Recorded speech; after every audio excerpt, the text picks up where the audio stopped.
at the very edge of time, before calendars, before memory learned how to count itself.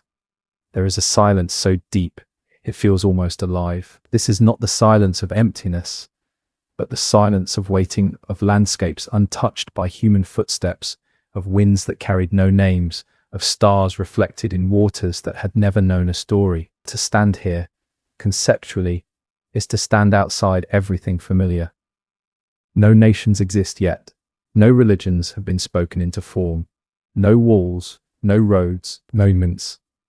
Only the slow breathing of the earth itself, moving through cycles that seem eternal, and somewhere within that immense quiet, humanity is about to begin something it has never stopped doing since: remembering. 50,000 years ago is not simply a number, it is a depth.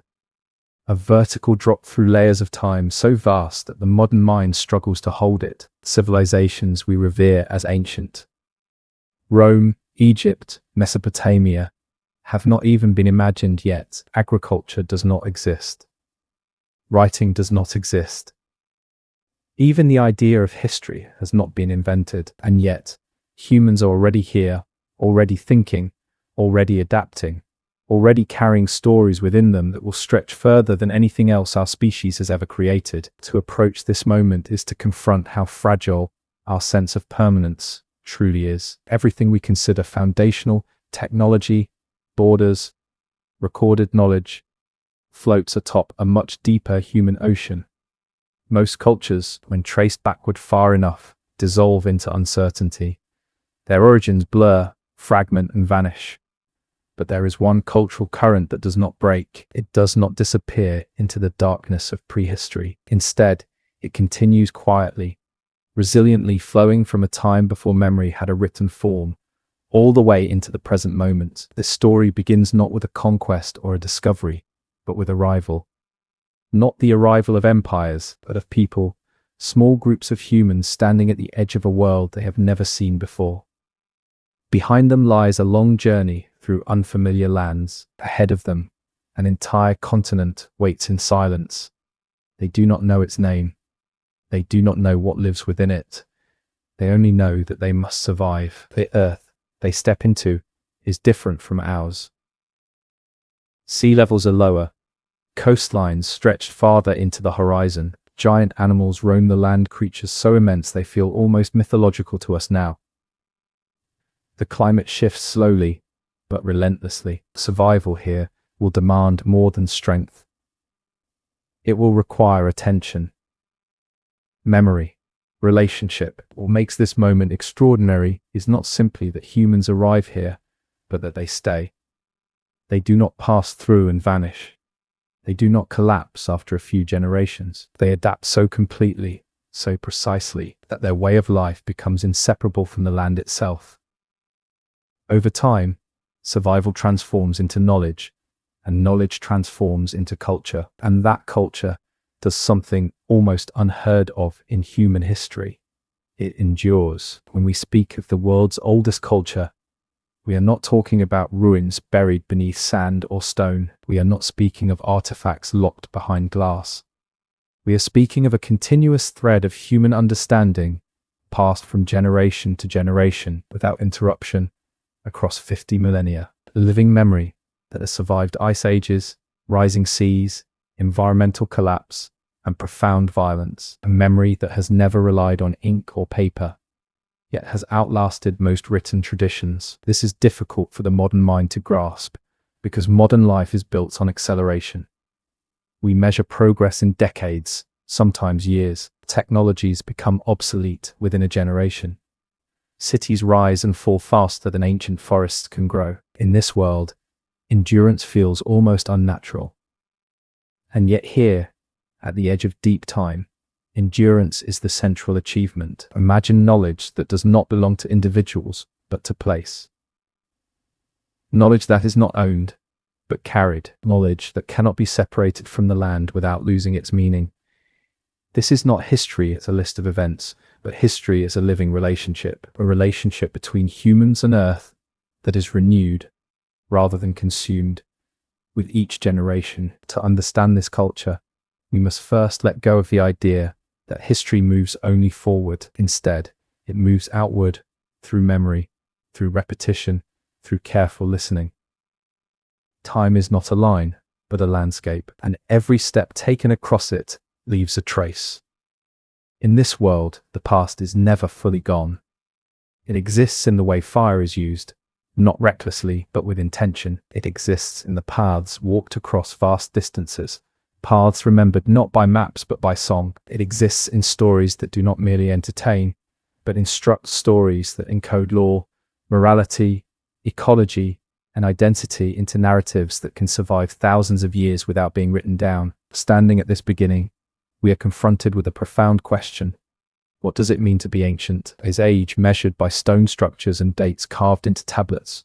Or is it measured by continuity, the ability to remain oneself while the world transforms? The people who arrive here 50,000 years ago do not know they are beginning the longest unbroken cultural tradition in human history. They do not know their descendants will still speak of the same places, the same ancestral beings, the same laws of relationship tens of thousands of years later. They are not thinking about legacy. They are thinking about water, about shelter, about food, about children. And yet, it is precisely this focus on living, rather than conquering or recording, that allows their culture to persist. It grows not by expansion, but by deepening. Not by accumulation, but by care. Over time, the land becomes teacher, archive, and ancestor all at once. This documentary is not simply an exploration of the past. It is an invitation to slow down enough to feel time differently, to sense how brief our modern moment truly is, and how much wisdom exists beyond it. The story you are about to hear is not loud. It does not announce itself with monuments. It survives in quiet continuity, in memory carried gently forward. At the edge of deep time, humanity made a choice, perhaps without realizing it. A choice not to dominate the world, but to belong to it. That choice, echoed across 50,000 years, still speaks. And if we listen carefully enough, it may tell us not only where we came from, but what we have forgotten along the way. Long before the first line was ever scratched into stone, before symbols were asked to carry meaning on behalf of memory, humanity lived inside a world where time had no labels. There was no clear boundary between past and present, no sense that moments were something to be collected and stored. Life unfolded as an unbroken continuity, measured not in years, but in seasons, migrations, and the slow rhythm of change written into the land itself. This was a world before history had a name, before the idea of before and after mattered enough to be separated. Modern minds often imagine prehistory as a kind of darkness, an absence waiting to be filled.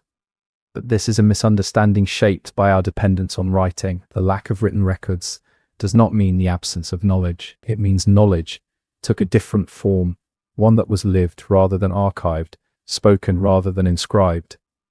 In this world, memory did not sit still on a page. It walked, sang, hunted, gathered, and aged alongside the people who carried it. To understand what it means to speak of the oldest culture on earth, we must first unlearn the idea that history begins with writing. Writing is a tool, not a threshold of intelligence. For tens of thousands of years, human societies developed complex systems of law, ethics, environmental management, and spiritual meaning without a single written word. These systems were not crude placeholders waiting for civilization to arrive. They were complete in themselves, refined through constant interaction with reality.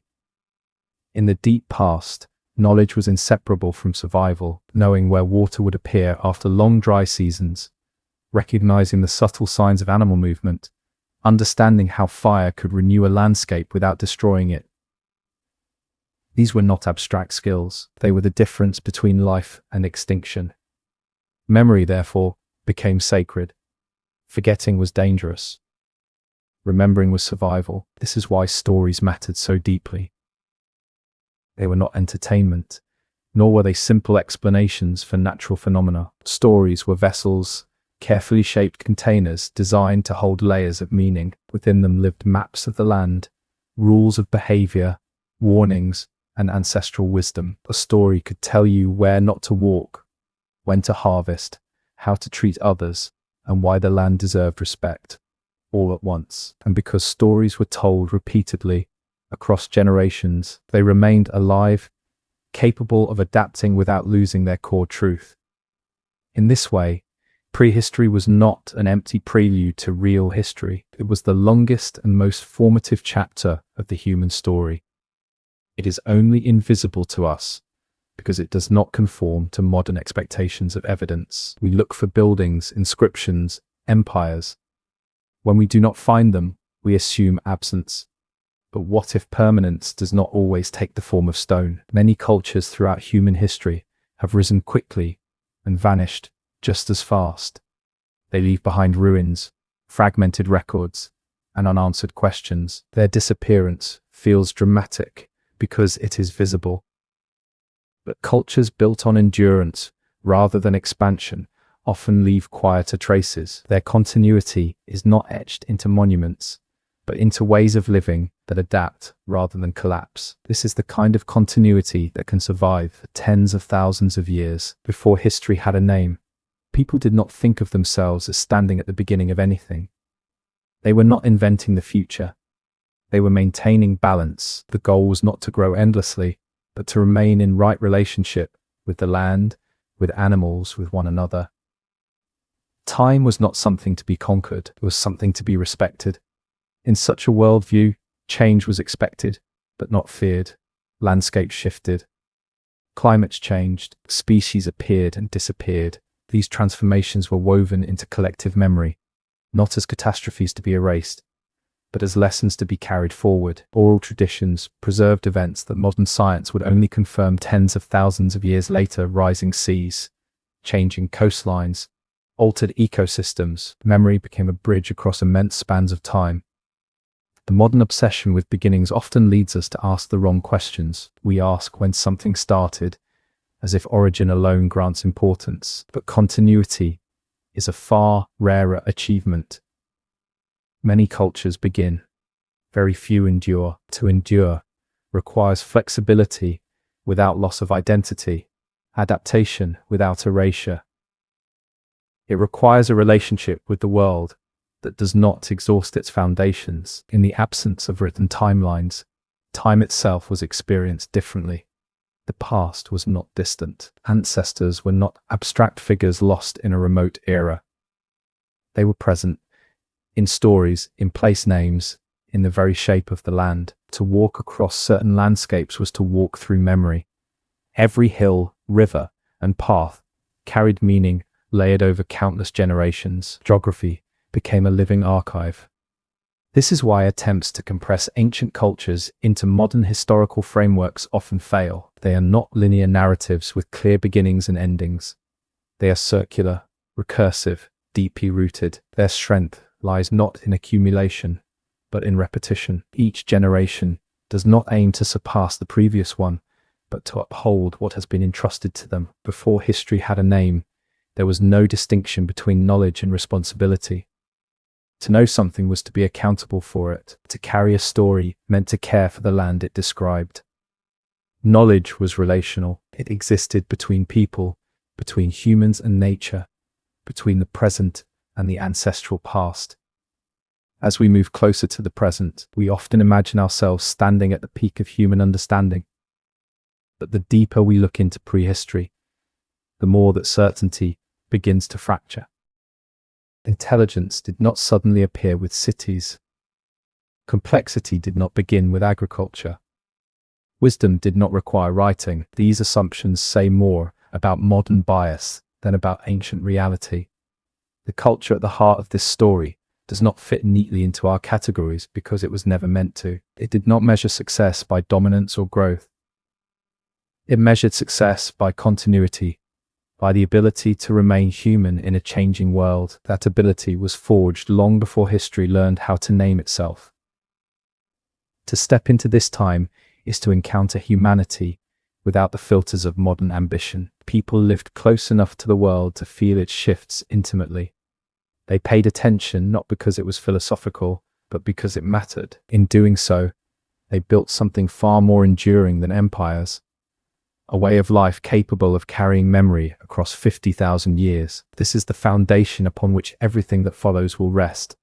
not a moment of invention, but a long, patient cultivation of understanding. Before history had a name, humans were already writing themselves into the earth, using footsteps instead of ink, songs instead of stone, and memory instead of monuments. The journey begins long before land comes into view, long before feet touch unfamiliar soil, before new winds carry unfamiliar scents, before the horizon reveals anything solid at all. It begins with water, vast, shifting, and dangerous, for early humans moving through Southeast Asia toward what we now call Sahul. The ocean was not a boundary marked on a map. It was an unknown presence, alive with uncertainty, stretching farther than memory could guarantee safe passage. And yet, they crossed it. This alone tells us something essential. These were not people drifting aimlessly into fate. To cross open water requires intention. It requires planning, cooperation, and a belief, however fragile, that something lies beyond the visible edge of the world, whether by simple watercraft, rafts, or guided by currents and stars. These early crossings represent one of the most profound acts of human courage in prehistory, not because they sought conquest, but because they trusted possibility. The sea at that time was lower than today, revealing coastlines long since swallowed by rising waters. Islands sat closer together, but never close enough to remove risk. Storms could arrive without warning. Currents could pull travelers far off course. Once a group committed to crossing, there was no turning back. Behind them lay known lands. Ahead, only imagination and survival. What compels a group of humans to leave familiarity behind? It is tempting to imagine desperation, scarcity, conflict, environmental pressure, but movement is also curiosity. It is the human instinct to explore, to test boundaries, to see what exists beyond the immediate horizon. Migration is not always flight. Sometimes it is invitation. When the first humans arrived on the northern edges of the Australian continent, they stepped into a world that had never known their kind. The land had evolved in isolation for millions of years. Its ecosystems were finely balanced, its creatures unfamiliar and often immense. Giant marsupials roamed plains and forests. Birds larger than humans moved through ancient skies. Predators, unlike anything seen elsewhere, waited in silence. This was not a gentle world welcoming newcomers. It was a challenge. Arrival was not a single moment. It happened over generations, in waves small enough to leave no obvious trace at first. Groups moved along coasts, rivers, and open plains, following resources, learning patterns. Every step forward was also an act of learning: which plants healed, which poisoned, which animals could be hunted, which demanded avoidance, which landscapes offered shelter, which concealed danger. There were no maps, no inherited knowledge of this place. Everything had to be discovered, remembered, and passed on. Mistakes were costly. Survival demanded attentiveness at a level modern humans rarely experience. To live here was to observe constantly, to notice subtle changes in wind, animal behavior, and seasonal rhythms. Over time, these observations accumulated into understanding. Understanding became tradition. One of the most remarkable aspects of this arrival is not just that humans survived, but that they did so without overwhelming the land. Unlike later human expansions that stripped environments to exhaustion, these early communities adapted their behavior to the limits of the ecosystem. Fire was used carefully, not to destroy, but to manage growth. Hunting followed patterns that allowed animal populations to recover. Movement across the land prevented overuse of any single area. This was not environmentalism as ideology. It was necessity shaped into wisdom. A feedback loop between land and people emerged, one that rewarded restraint and punished excess. Over generations, this relationship hardened into cultural law. Survival strategies became moral principles. Caring for the land was not separate from caring for the community. They were the same act. As humans spread across the continent, they did not erase its isolation, they deepened it.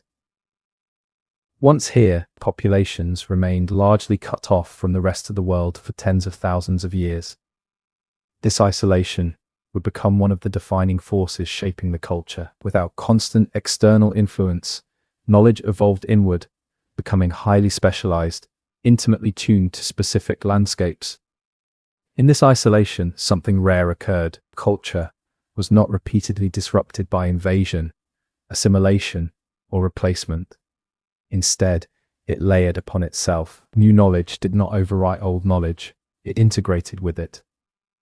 Stories grew longer, richer, more complex.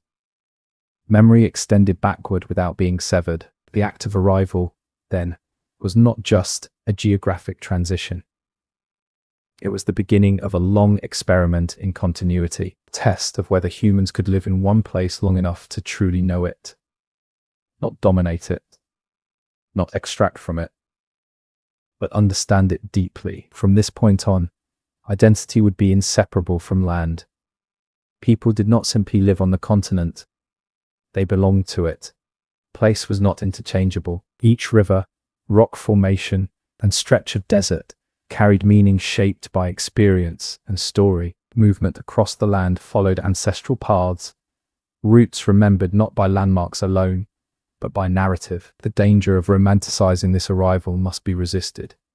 Life was not easy. Death was common.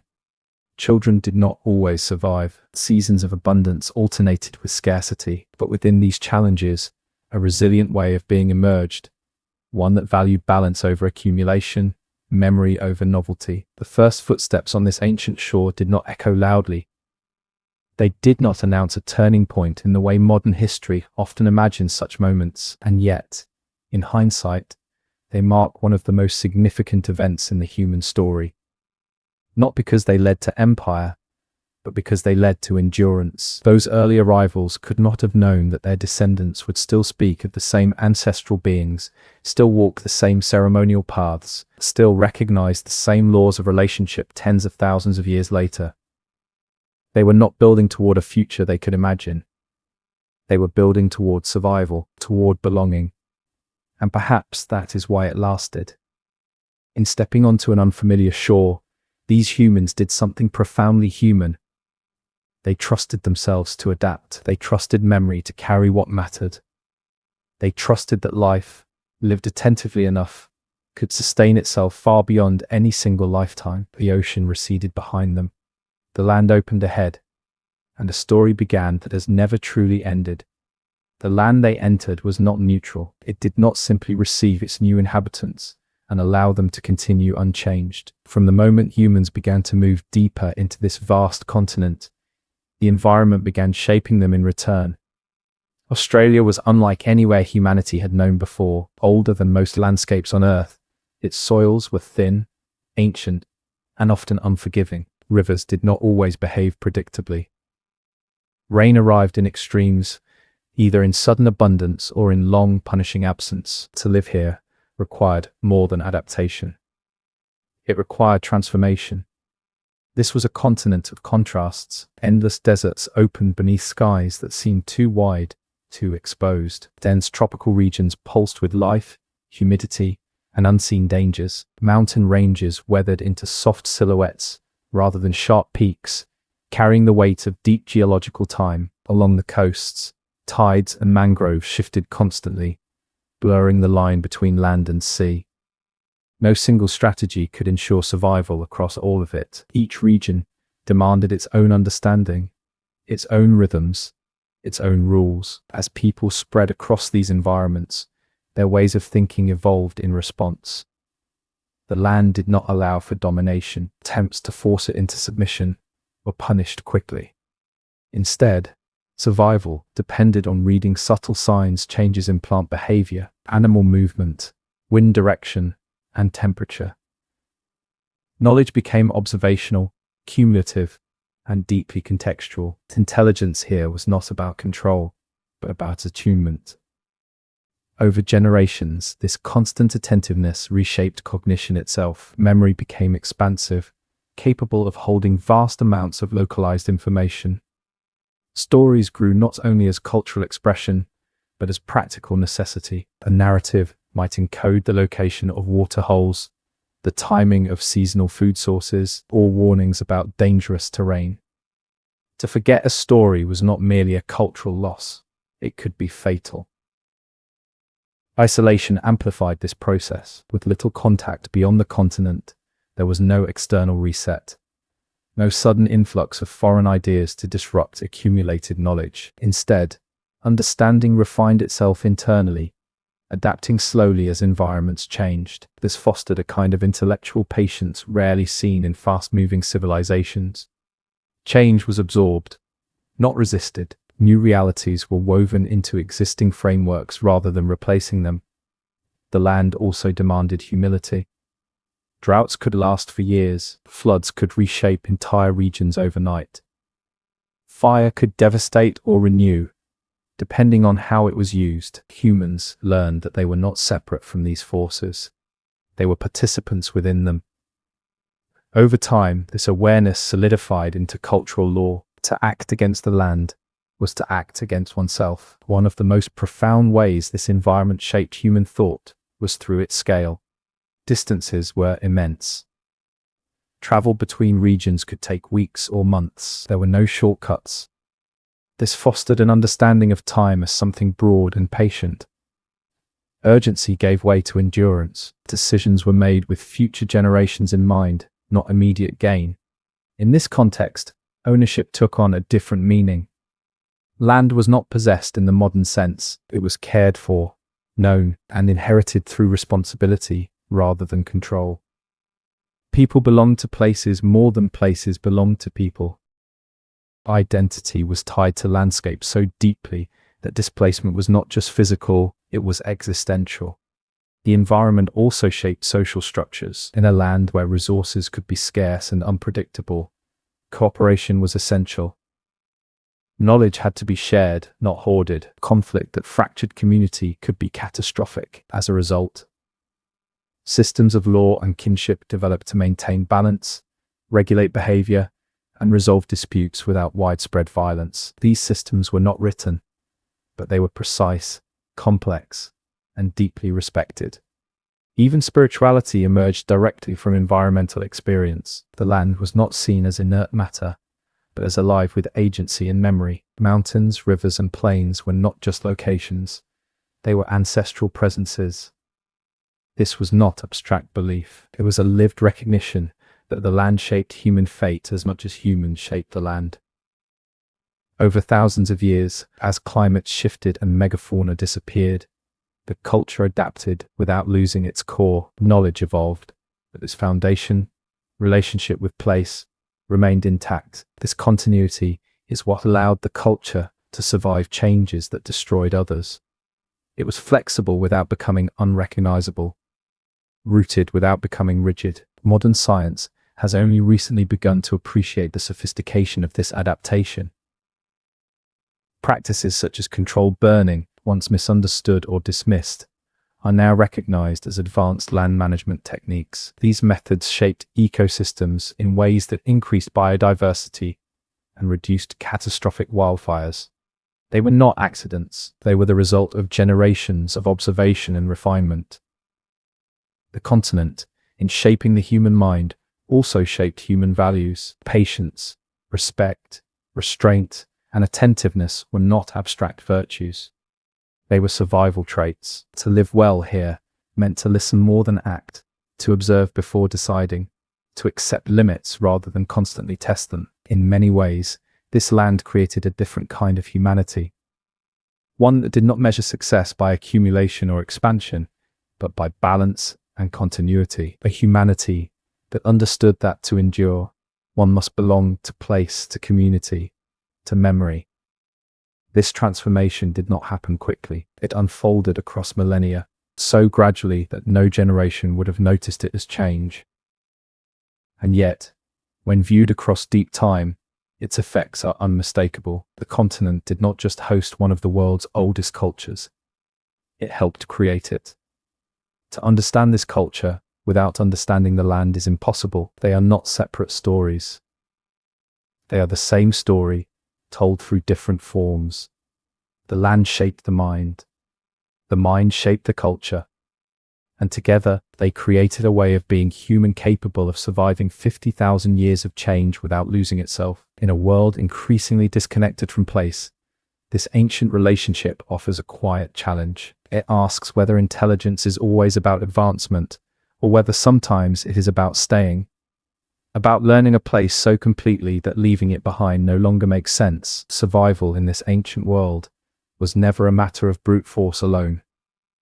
Strength mattered, but it was knowledge that kept people alive.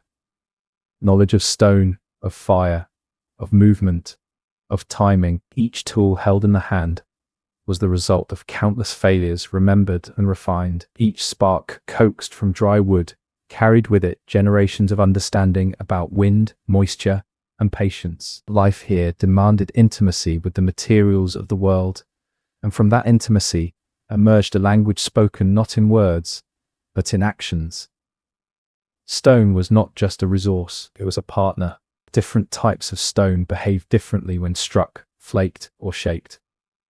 Some shattered unpredictably, others split cleanly, producing edges sharp enough to cut hide, wood, or flesh with precision. Knowing which stone to choose, where to find it, and how to shape it required long experience. This knowledge was passed down not through instruction manuals, but through demonstration, repetition, and correction. A young hand learned by watching older hands, feeling the resistance of stone, learning when to strike and when to stop. Tools were rarely owned in isolation. They were part of a broader system of movement and sharing. A stone blade might travel with a group for years, repaired and reshaped as needed. When it finally broke beyond use, its fragments were not discarded without thought. Even broken stone held value, capable of being transformed into something else. Waste was not a concept easily afforded in a land that demanded restraint. Fire, perhaps more than any other element, defined the relationship between humans and their environment. Fire offered warmth, protection, and the ability to cook food, unlocking nutrients that would otherwise remain inaccessible. But fire was also dangerous. Left unchecked, it could destroy food sources, shelter, and entire landscapes. Learning to use fire without being consumed by it was one of the most critical achievements of early human life on this continent. Over time, fire became more than a tool. It became a method of communication with the land, controlled burning-shaped ecosystems, encouraging new growth and attracting animals. It reduced fuel loads, preventing catastrophic wildfires long before such terms existed. Fire was applied with intention, guided by season, weather, and long-held knowledge. This was not accidental stewardship. It was deliberate, practiced, and refined. Movement across the land was equally informed by deep understanding. People did not wander aimlessly. Their paths followed patterns shaped by water availability, seasonal food sources, and ceremonial obligations. Routes were remembered through story, song, and repetition. Navigation relied not on landmarks alone, but on memory layered with meaning. To walk these paths was to activate knowledge, to recall lessons embedded in the land itself. Hunting, too, was governed by more than hunger. It required patience, observation, and respect. Animals were not simply targets. They were part of a shared system.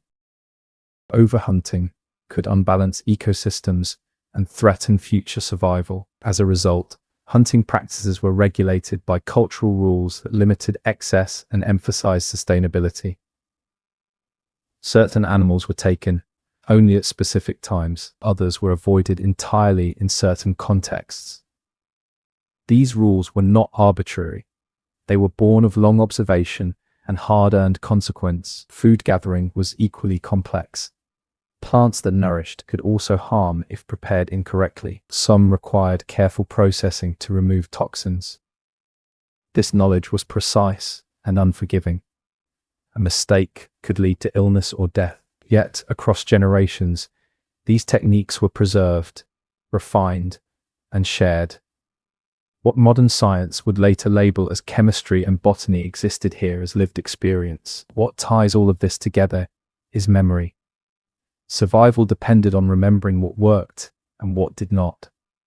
But memory alone was not enough. It had to be organized, transmitted, and protected from distortion.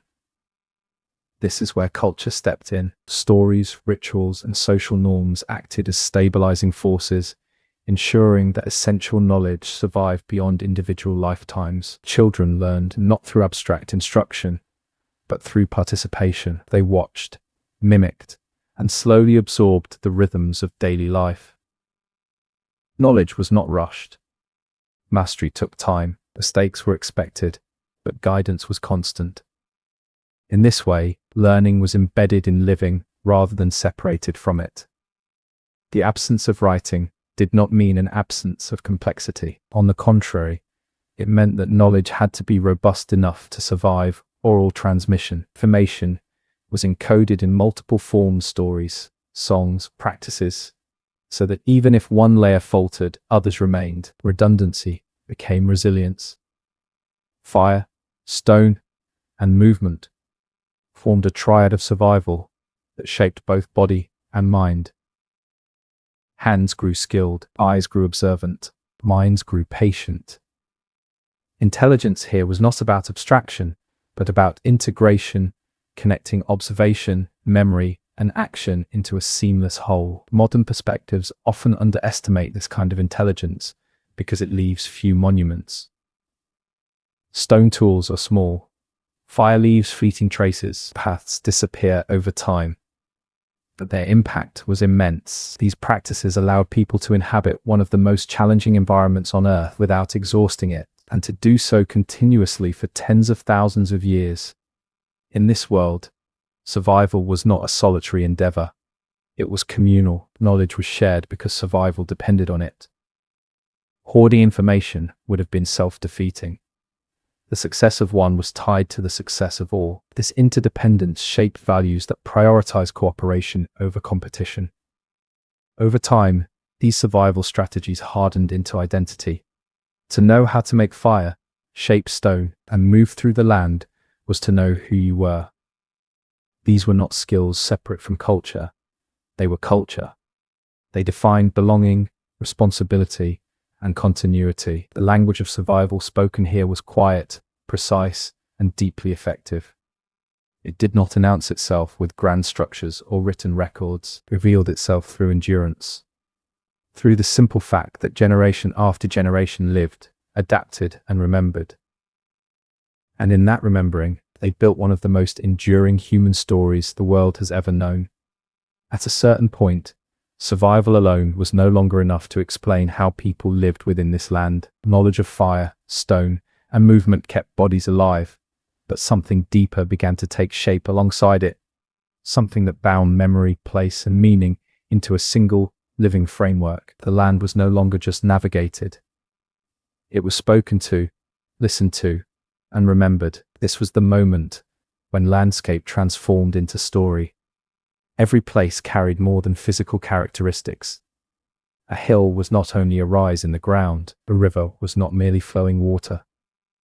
Each feature became layered with meaning through experience and repetition. Over generations, events, hunts, journeys, deaths, births, and transformations became anchored to specific locations. To stand in a place was to stand inside a story that had been told many times before. These stories were not decorative additions to life. They were the structure that held knowledge together. A narrative could explain why a place mattered, what behavior was expected there, and what consequences followed disrespect. Through story, the land itself became a teacher. Memory was no longer stored only in the mind, but distributed across the environment. This transformation changed how time was experienced.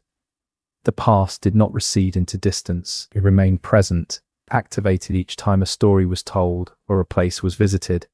Ancestors were not abstract figures lost in history. They were participants in the present, their actions echoing through the landscape. To walk across the land was to move through layers of time at once. Storytelling became a method of navigation, not just through space, but through life. It guided moral behavior, social responsibility, and environmental care. Stories explained why certain animals were treated with respect, why specific places required restraint, and why actions taken today would ripple far beyond the present moment. In this way, story functioned as law without written codes, governance without rulers. The power of these narratives lay in their flexibility. They were not static texts, fixed in time. They evolved subtly as conditions changed, allowing new experiences to be woven into ancient frameworks. This adaptability ensured continuity without stagnation. The core meanings remained intact, even as details shifted to reflect new realities. Songs emerged as especially potent vessels of memory. Rhythm and melody made information easier to remember and harder to distort. A song could encode a journey across hundreds of kilometers, describing landmarks, water sources, and dangers along the way. To sing was to recall was to survive. Music became infrastructure.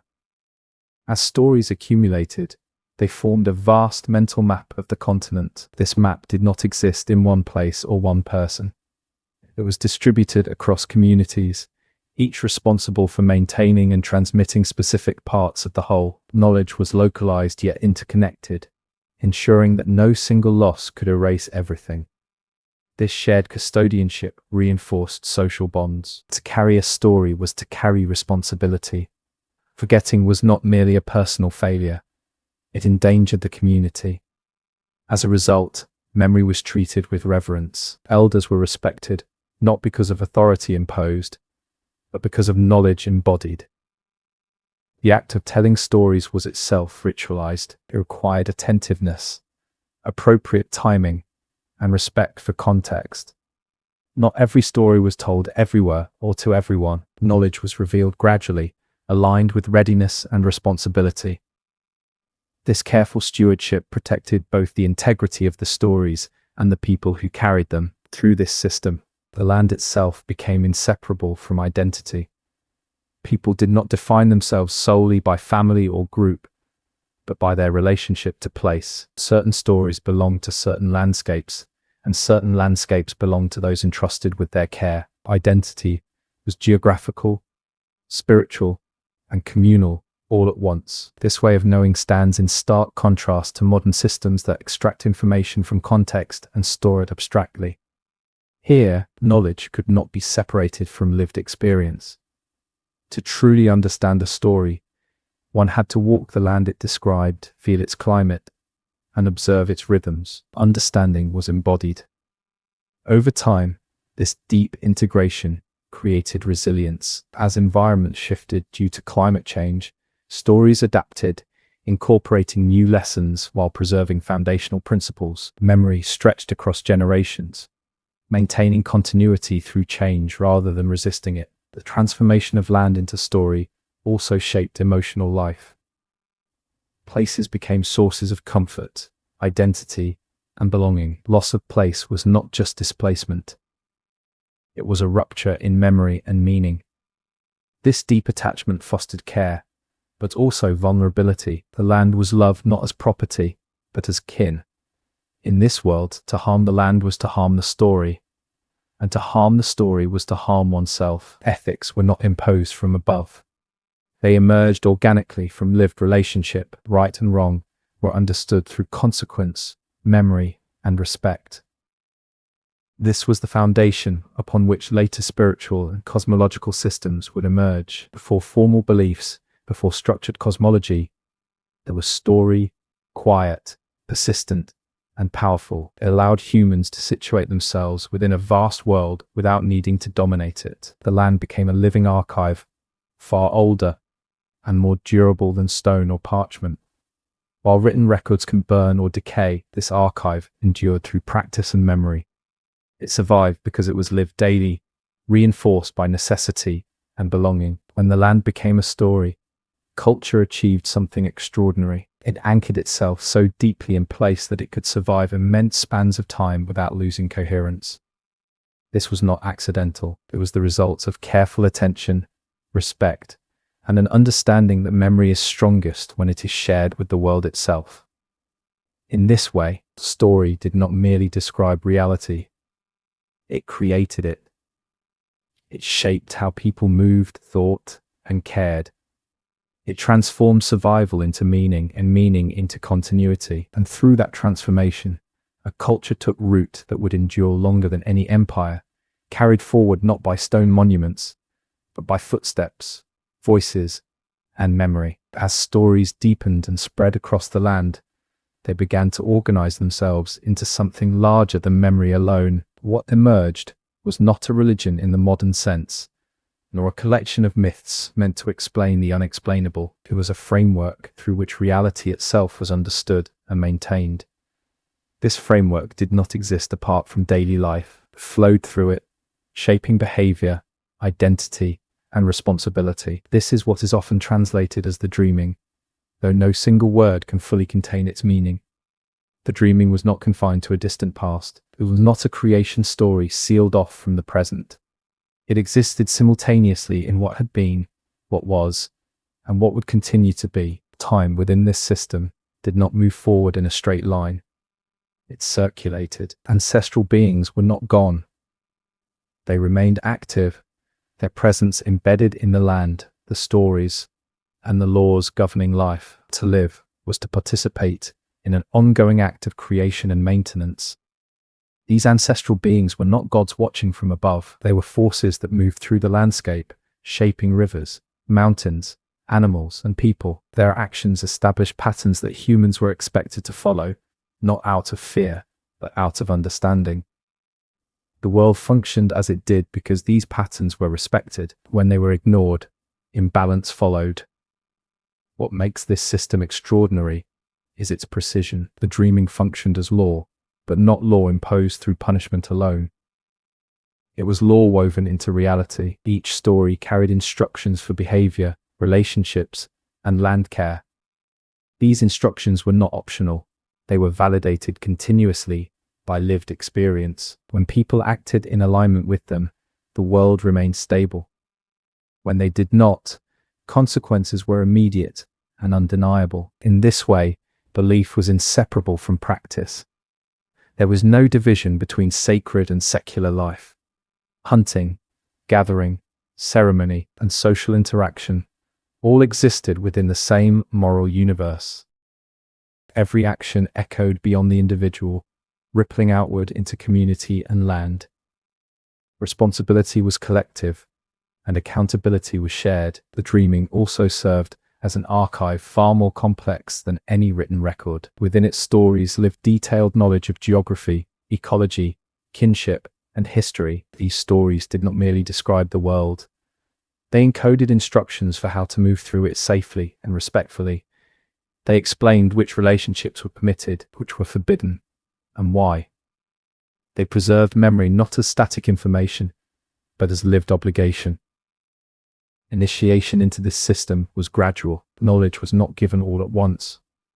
It was revealed in layers, aligned with maturity and responsibility.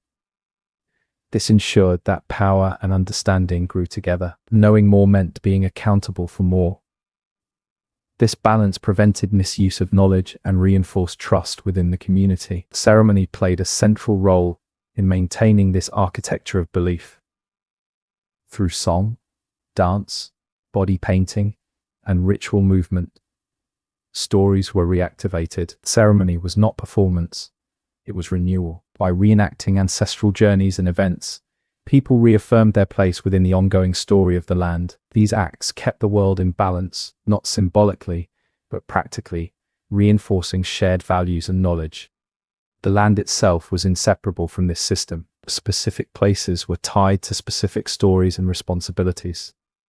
Access to certain knowledge depended on relationship to place. This prevented homogenization of culture and ensured that diversity flourished across regions. Each area developed its own expressions while remaining connected to the broader framework. This decentralized structure is one of the reasons the culture endured. There was no single point of failure.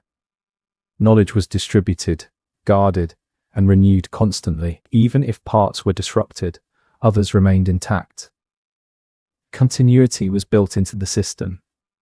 The dreaming also shaped emotional life. It provided a sense of belonging that extended beyond individual lifespan. People knew where they came from and where they fit within a vast web of relationships stretching back to the beginning of time. Death was not an end, but a transformation within an ongoing cycle.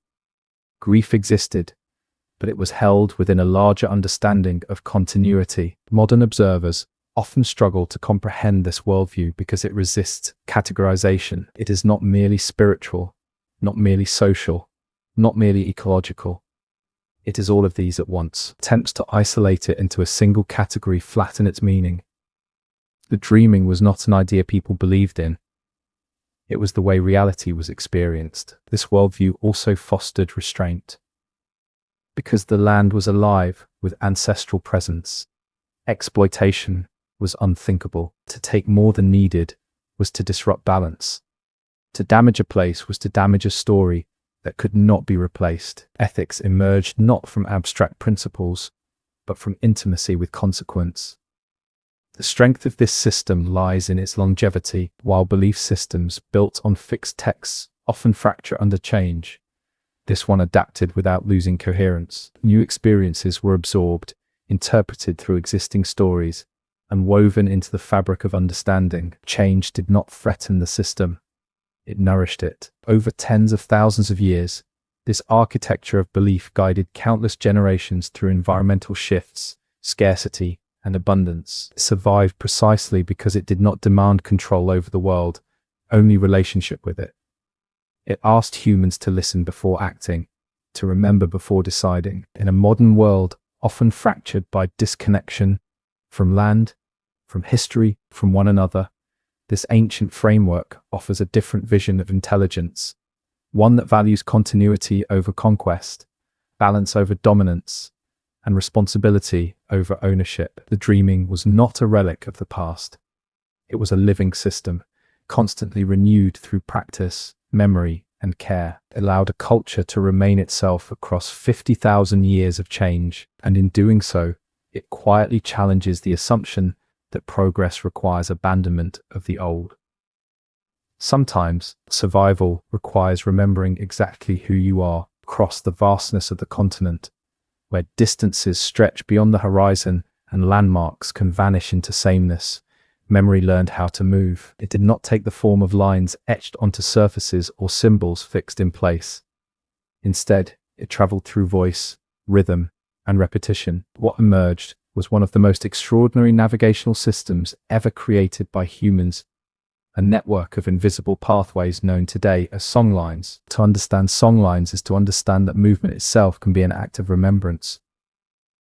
These were not simply songs sung for pleasure or ritual alone. They were living maps, carrying precise information across hundreds and sometimes thousands of kilometers. A song could describe a journey step by step, embedding landmarks, water sources, terrain changes, and dangers within melody and verse. To sing was to travel, even while standing still. Each songline traced the path of ancestral beings as they moved across the land during the formative period of creation. As these beings shaped the world, their journeys became templates for human movement. By following these paths, people were not only navigating space, they were reenacting the original acts that gave the land its form and meaning. Travel was therefore both practical and sacred, grounded in survival and cosmology at once. What made this system resilient was its integration into daily life.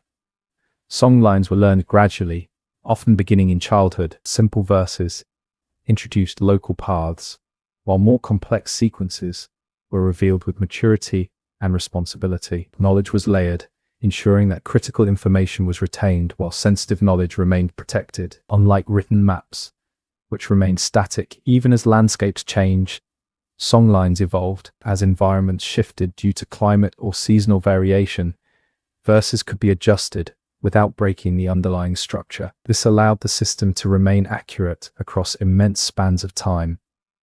Adaptation was built into memory itself. The precision of this oral cartography challenges modern assumptions about the limits of non-written knowledge.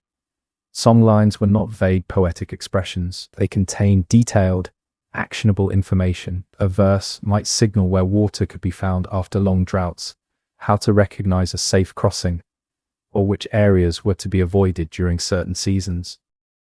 To misunderstand a song was to risk death. Because of this, accuracy mattered deeply. Songs were repeated constantly, reinforced through ceremony and daily use. Errors were corrected not through punishment, but through repetition and communal responsibility. Memory was not an individual burden. It was shared and safeguarded by the group. Songlines also functioned as bridges between communities. Different groups held custodianship over different sections of these paths. When travelers moved beyond their own territories, they relied on the hospitality and knowledge of others to continue safely. This fostered networks of exchange, trust, and interdependence across vast regions. Movement encouraged connection rather than isolation. In this way, songlines helped maintain social cohesion across the continent. They created a shared framework that respected local autonomy while enabling cooperation. No single group controlled the entire system. Knowledge was distributed, preventing centralization and reducing vulnerability. The act of singing while traveling served practical purposes beyond navigation. Rhythm helped maintain pace during long journeys. Melody made information easier to recall under stress or fatigue. Partition anchored attention, reducing the risk of distraction in environments where a moment of inattention could be fatal. But songlines were more than tools. They were expressions of identity. To know a songline was to know where you belonged. It defined relationships to land, ancestors, and neighboring groups. Losing access to a songline meant losing a part of oneself. Memory and identity were inseparable. The spiritual dimension of songlines did not diminish their practicality. Instead, it reinforced it. Because these paths were tied to ancestral journeys, they carried moral weight. Masseuse of a songline, traveling without permission, neglecting obligations, or disrespecting associated places, was not merely a social offense. It was a disruption of cosmic order. Ceremonies reinforced these responsibilities. Through communal singing and movement, people reaffirmed their connection to the land and to one another. These gatherings renewed memory, corrected errors, and strengthened bonds.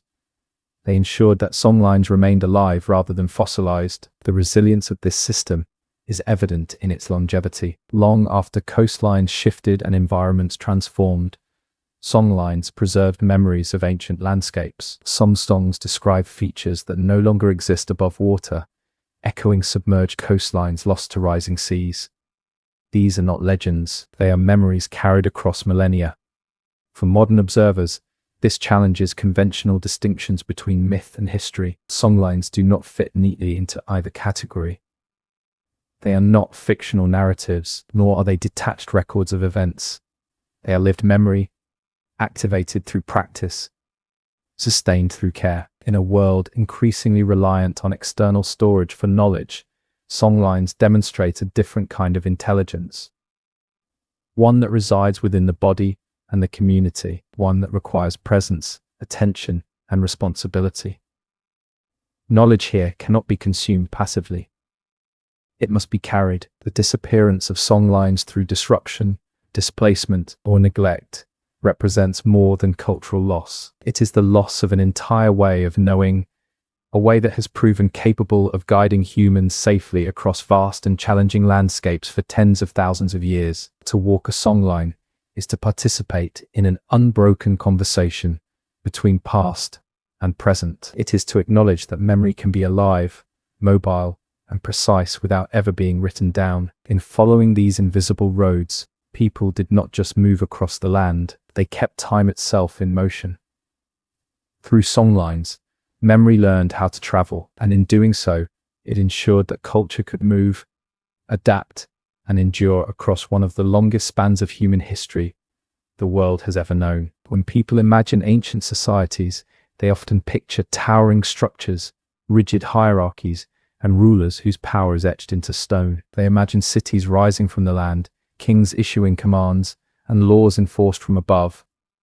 But across this continent, an entirely different kind of social order emerged, one that did not rely on centralized authority, monumental architecture, or permanent settlements. It was a culture without kings or cities, and yet it functioned with remarkable stability for tens of thousands of years. At first glance, such a system can appear fragile, even primitive, to modern eyes.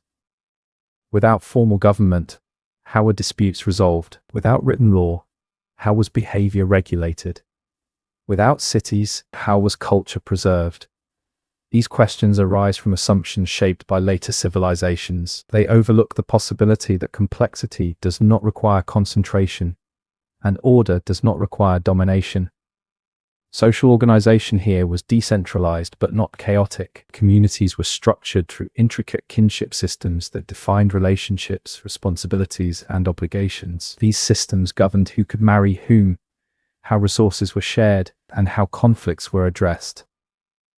Kinship was not merely about family ties, it was a framework for social cohesion, ensuring balance and mutual accountability. Leadership existed, but it was situational rather than absolute. Authority flowed from knowledge, experience, and trust rather than inherited power. Elders held influence because they carried memory of land, of stories, of law. Their guidance was respected not through force, but through recognition of responsibility. Leadership could shift depending on context, ensuring flexibility and preventing concentration of power. Law was woven into everyday life. It did not stand apart as an abstract code enforced by punishment alone. Instead, it was embedded in stories, ceremonies, and social expectations. Right and wrong were understood through consequence and relationship rather than decree. When disputes arose, they were addressed through negotiation, ritual, and restitution rather than domination. This approach to governance prioritized harmony over control. Maintaining balance within the group and with the land was more important than asserting authority. Conflict was not ignored, but it was managed in ways that minimized long-term disruption. Social cohesion was treated as a vital resource, one that required constant care. The absence of cities did not mean the absence of culture. Culture lived in movement, in gatherings, in shared practices. Seasonal ceremonies brought groups together, reinforcing identity and renewing bonds. Knowledge circulated through these gatherings, ensuring continuity even as people moved across vast territories. Mobility was a strength rather than a weakness. Without permanent cities, communities could respond flexibly to environmental changes. They could move away from scarcity and return when conditions improved. This reduced pressure on resources and prevented the ecological exhaustion that often accompanies sedentary expansion. The lack of monumental architecture also reflected a different relationship with time. There was no need to leave permanent marks to assert presence or legacy. Continuity was ensured through memory and practice rather than stone. Identity did not depend on structures that outlasted individuals, but on relationships that were renewed each generation. Trade and exchange existed, but not as engines of accumulation. Objects moved between groups, strengthening alliances and sharing resources. These exchanges were often symbolic as well as practical, reinforcing trust and mutual obligation. Wealth was not measured by possession, but by relationship. This system required a high degree of social intelligence. Individuals had to be attentive to context, aware of relationships, and responsive to communal needs. Social mistakes carried consequences, not because of enforced punishment, but because they threatened trust. Reputation mattered deeply. Cooperation was not optional. It was essential. The absence of kings meant the absence of conquest as a cultural goal. There were conflicts, but there was no drive toward territorial domination. Land was not something to be seized and held through force. It was something to be cared for through relationship. Boundaries existed, but they were negotiated and respected rather than imposed. This social structure also allowed for remarkable cultural diversity. Without a central authority enforcing uniformity, different regions developed distinct languages, practices, and expressions. Diversity did not threaten cohesion because it existed within a shared framework of law and story. Unity was achieved through shared principles rather than identical practices. From a modern perspective, it can be difficult to recognize the sophistication of such a system because it leaves few physical traces. There are no palaces to excavate, no written laws to translate. But the true measure of a social system is not how much it builds, but how long it lasts. By that measure, this decentralized order stands among the most successful in human history. Over tens of thousands of years, it absorbed change without collapsing. It adapted to environmental shifts, population changes, and internal challenges without resorting to authoritarian control. It survived precisely because it did not depend on fragile concentrations of power. This way of living challenges deeply ingrained assumptions about progress. It suggests that stability does not require hierarchy, and that complexity can flourish without cities. It asks whether domination is truly necessary for order, or whether order can emerge from mutual responsibility. In a world where centralized systems often fail spectacularly, this ancient social structure offers a quiet counterexample. It demonstrates that human societies can organize themselves around relationship rather than control, memory rather than monument, and balance rather than growth. Culture without kings or cities is not a culture without order. It is a culture that locates order in people rather than institutions, and in doing so, created a form of social resilience capable of enduring longer than any empire humanity has ever known. Long before stone was stacked into monuments or words were pressed into clay, humans were already leaving marks that spoke across time. These marks were not meant to dominate the landscape or announce power. They were quieter, more intimate, and in many ways more enduring. Art, in this ancient world, was not a separate activity reserved for specialists. It was a way of thinking, remembering, and relating. And some of the oldest surviving examples of this impulse are found here, etched and painted onto rock surfaces that have watched over tens of thousands of years of human presence. These images do not confront the viewer with grand declarations. Instead, they invite attention. A hand pressed against stone, its outline traced in pigment. A kangaroo rendered with careful lines, its form both familiar and symbolic. Abstract shapes layered over older ones, building a visual conversation across generations. Each mark is deliberate. Each carries intention. Together, they form one of the longest continuous artistic traditions on Earth. What makes this art extraordinary is not only its age, but its continuity. In many parts of the world, artistic styles appear and disappear alongside the cultures that create them. Here, styles evolve slowly, often layering new expressions over old ones rather than replacing them. The rock face became a canvas shared across millennia. Time did not erase earlier images, it conversed with them. Art was never purely decorative, it carried knowledge. Some images encoded information about animals, seasons, and behavior. Others marked important places, ceremonial sites, meeting grounds, or areas of spiritual significance. To understand the art fully required context, stories, songs, and practices that brought images to life. Without that context, the images risk appearing static or mysterious. Within it, they were dynamic, instructive, and alive. The act of creating art was often ceremonial. It involved preparation, permission, and responsibility. Certain images could only be made by those with the right knowledge and standing. This ensured continuity and protected meaning from distortion. Art was not a free-for-all expression of individuality. It was a collective act, grounded in tradition and accountability. Body painting extended this artistic impulse beyond stone. Human bodies became moving canvases, carrying patterns that signaled identity, status, and ceremonial role. These designs were temporary, but their meanings were not. They connected individuals to ancestors, stories, and land. Through paint and movement, the body itself became part of the cultural archive. One of the most striking aspects of this artistic tradition is its relationship with time. These images were not created to be admired by distant future audiences. They were made for the present, for the community, the ancestors, and the land itself. Their survival is a byproduct of care and continuity, not a goal in itself. And yet, they endure, offering modern observers a rare window into minds separated from us by unimaginable spans of time. Modern science has only recently begun to grasp the true age of some of these artworks. Advances in dating techniques have pushed timelines further back than previously believed, revealing that some images were created tens of thousands of years ago. This forces a re-evaluation of long-held assumptions about when symbolic thought and artistic expression emerged. Here, they were not late developments. They were foundational.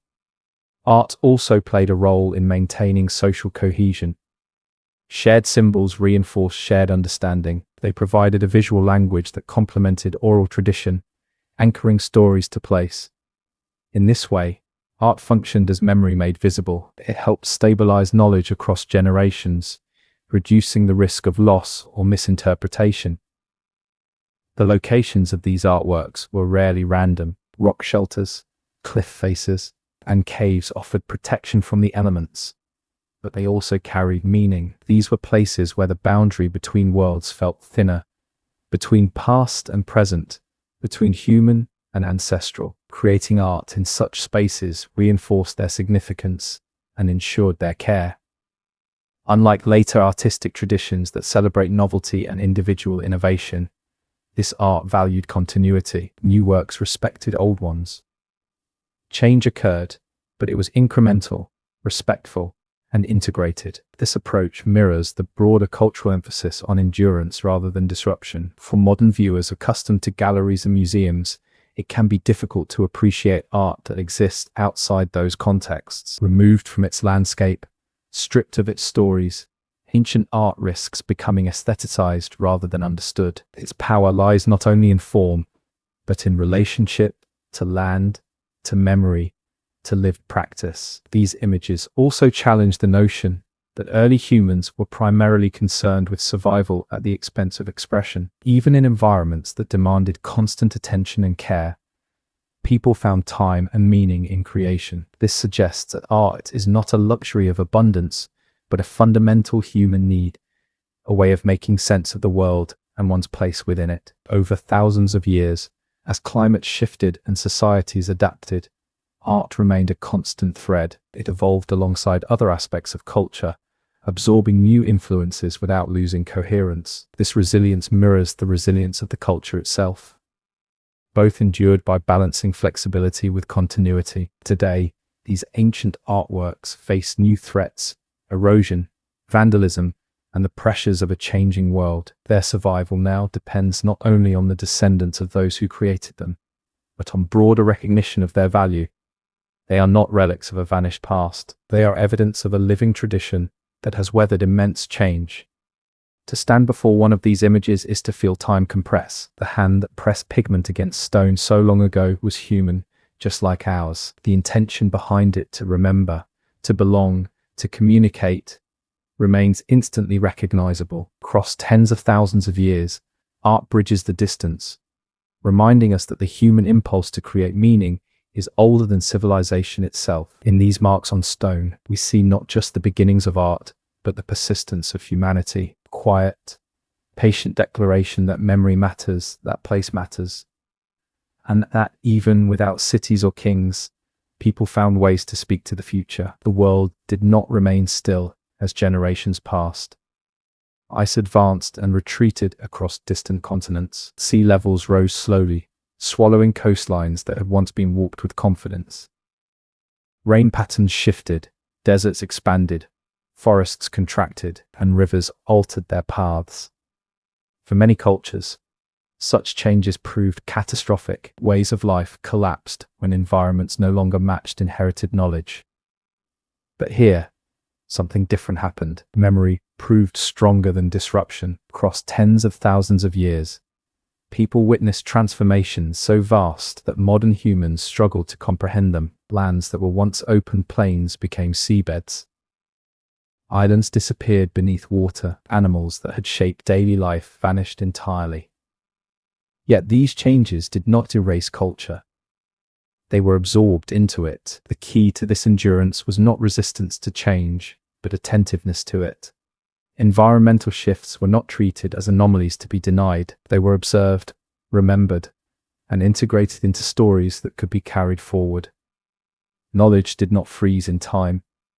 It evolved alongside the world it described. Oral traditions preserved memories of events long before written records existed anywhere on Earth. Stories spoke of rising waters, of coastlines retreating, of land bridges disappearing. For generations, these accounts were treated not as myths, but as inherited knowledge, warnings and explanations woven into cultural memory. Only recently has modern science confirmed the accuracy of many of these narratives, aligning them with geological evidence of ancient floods and climate change. This capacity to remember deep environmental time required a different relationship with history. Memory was not limited to human lifespans. It extended backward through story, song, and ceremony, anchoring present understanding in ancestral experience. The past was not distant, it was active, constantly informing decisions in the present. When climates cooled or warmed, food sources shifted, hunting strategies adapted, movement patterns changed, but the underlying framework, respect for balance, attentiveness to land, and shared responsibility remained intact. This allowed flexibility without loss of identity. Change did not mean abandonment. It meant adjustment. One of the most remarkable aspects of this long memory is its precision. Stories did not simply say that the world had once been different. They described how and why it changed. They identified specific places affected by floods, specific routes that were no longer safe, specific resources that had disappeared. This level of detail could only be preserved through constant repetition and communal validation. Such memory was not passive, it required active participation. Each generation took responsibility for carrying what had been entrusted to them. Elders ensured accuracy through careful teaching. Ceremonies reinforced key narratives. Mistakes were corrected through repetition rather than punishment. Memory was treated as a living obligation. The disappearance of megafauna posed one of the greatest challenges. Large animals that had once played central roles in ecosystems and human subsistence vanished over time. Rather than collapsing, culture adapted, hunting focused on different species. Practices evolved. Stories preserved memory of these creatures, ensuring that their loss was not forgotten, even as life moved forward. This ability to adapt without erasing the past stands in contrast to many later societies that responded to environmental stress through overexploitation or conflict. Here, restraint and observation guided response. Limits were recognized and respected. Survival depended not on domination, but on alignment with changing conditions. Fire management evolved alongside these shifts. Burning practices were adjusted to suit new vegetation patterns and climates. What remained constant was the principle of care. Fire was used to renew, not destroy. Knowledge accumulated through long observation allowed people to anticipate consequences rather than react to disaster. The long memory of change also shaped worldview. People understood that the world was not fixed, and neither were they. Permanence was not expected. Continuity lay not in unchanging conditions, but in the ability to respond wisely. This fostered humility and patience. Generation assumed it had reached a final or superior state. In a culture shaped by such deep time, urgency took on a different meaning. Decisions were not made solely for immediate benefit.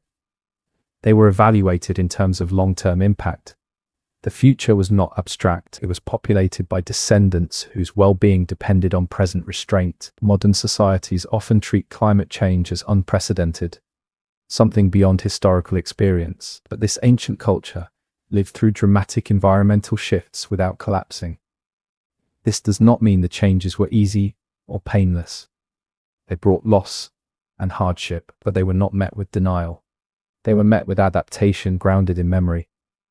This perspective challenges modern assumptions about progress and intelligence. It suggests that the ability to endure change may be a more meaningful measure of success than rapid growth or technological dominance. It invites reflection on what kinds of knowledge are truly resilient. The preservation of environmental memory across such immense spans of time is not accidental. It is the result of cultural systems designed to carry knowledge safely through uncertainty. Stories, songs, and ceremonies acted as vessels strong enough to survive when conditions changed.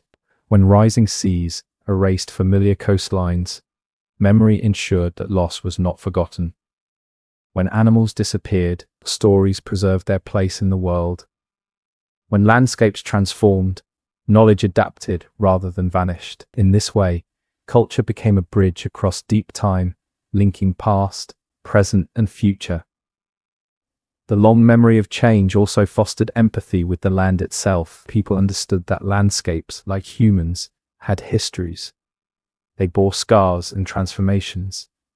Respect for place included respect for its past. This discouraged reckless behavior and encouraged care in an age where written records span only a fraction of human existence. This oral preservation of deep time stands as one of humanity's greatest intellectual achievements. It proves that memory does not require ink to endure. It requires commitment, responsibility, and relationship. Through ice ages, floods, and ecological upheaval, this culture did not merely survive. It remembered, and in remembering, it learned how to move forward without severing itself from what came before. This is the quiet strength that carried it across 50,000 years, a strength rooted not in resistance to change, but in understanding it. At the heart of this story lies a claim so vast that it almost resists belief. An unbroken line of cultural continuity stretching back more than 50,000 years. Not a revival, not a reconstruction, but a living thread, carried hand to hand, voice to voice, place to place, across a span of time that dwarfs most of what humanity remembers. To speak of such continuity is to challenge how history itself is usually understood. In most parts of the world, cultures are layered like sediment. One replaces another, often violently. Languages vanish. Beliefs fragment.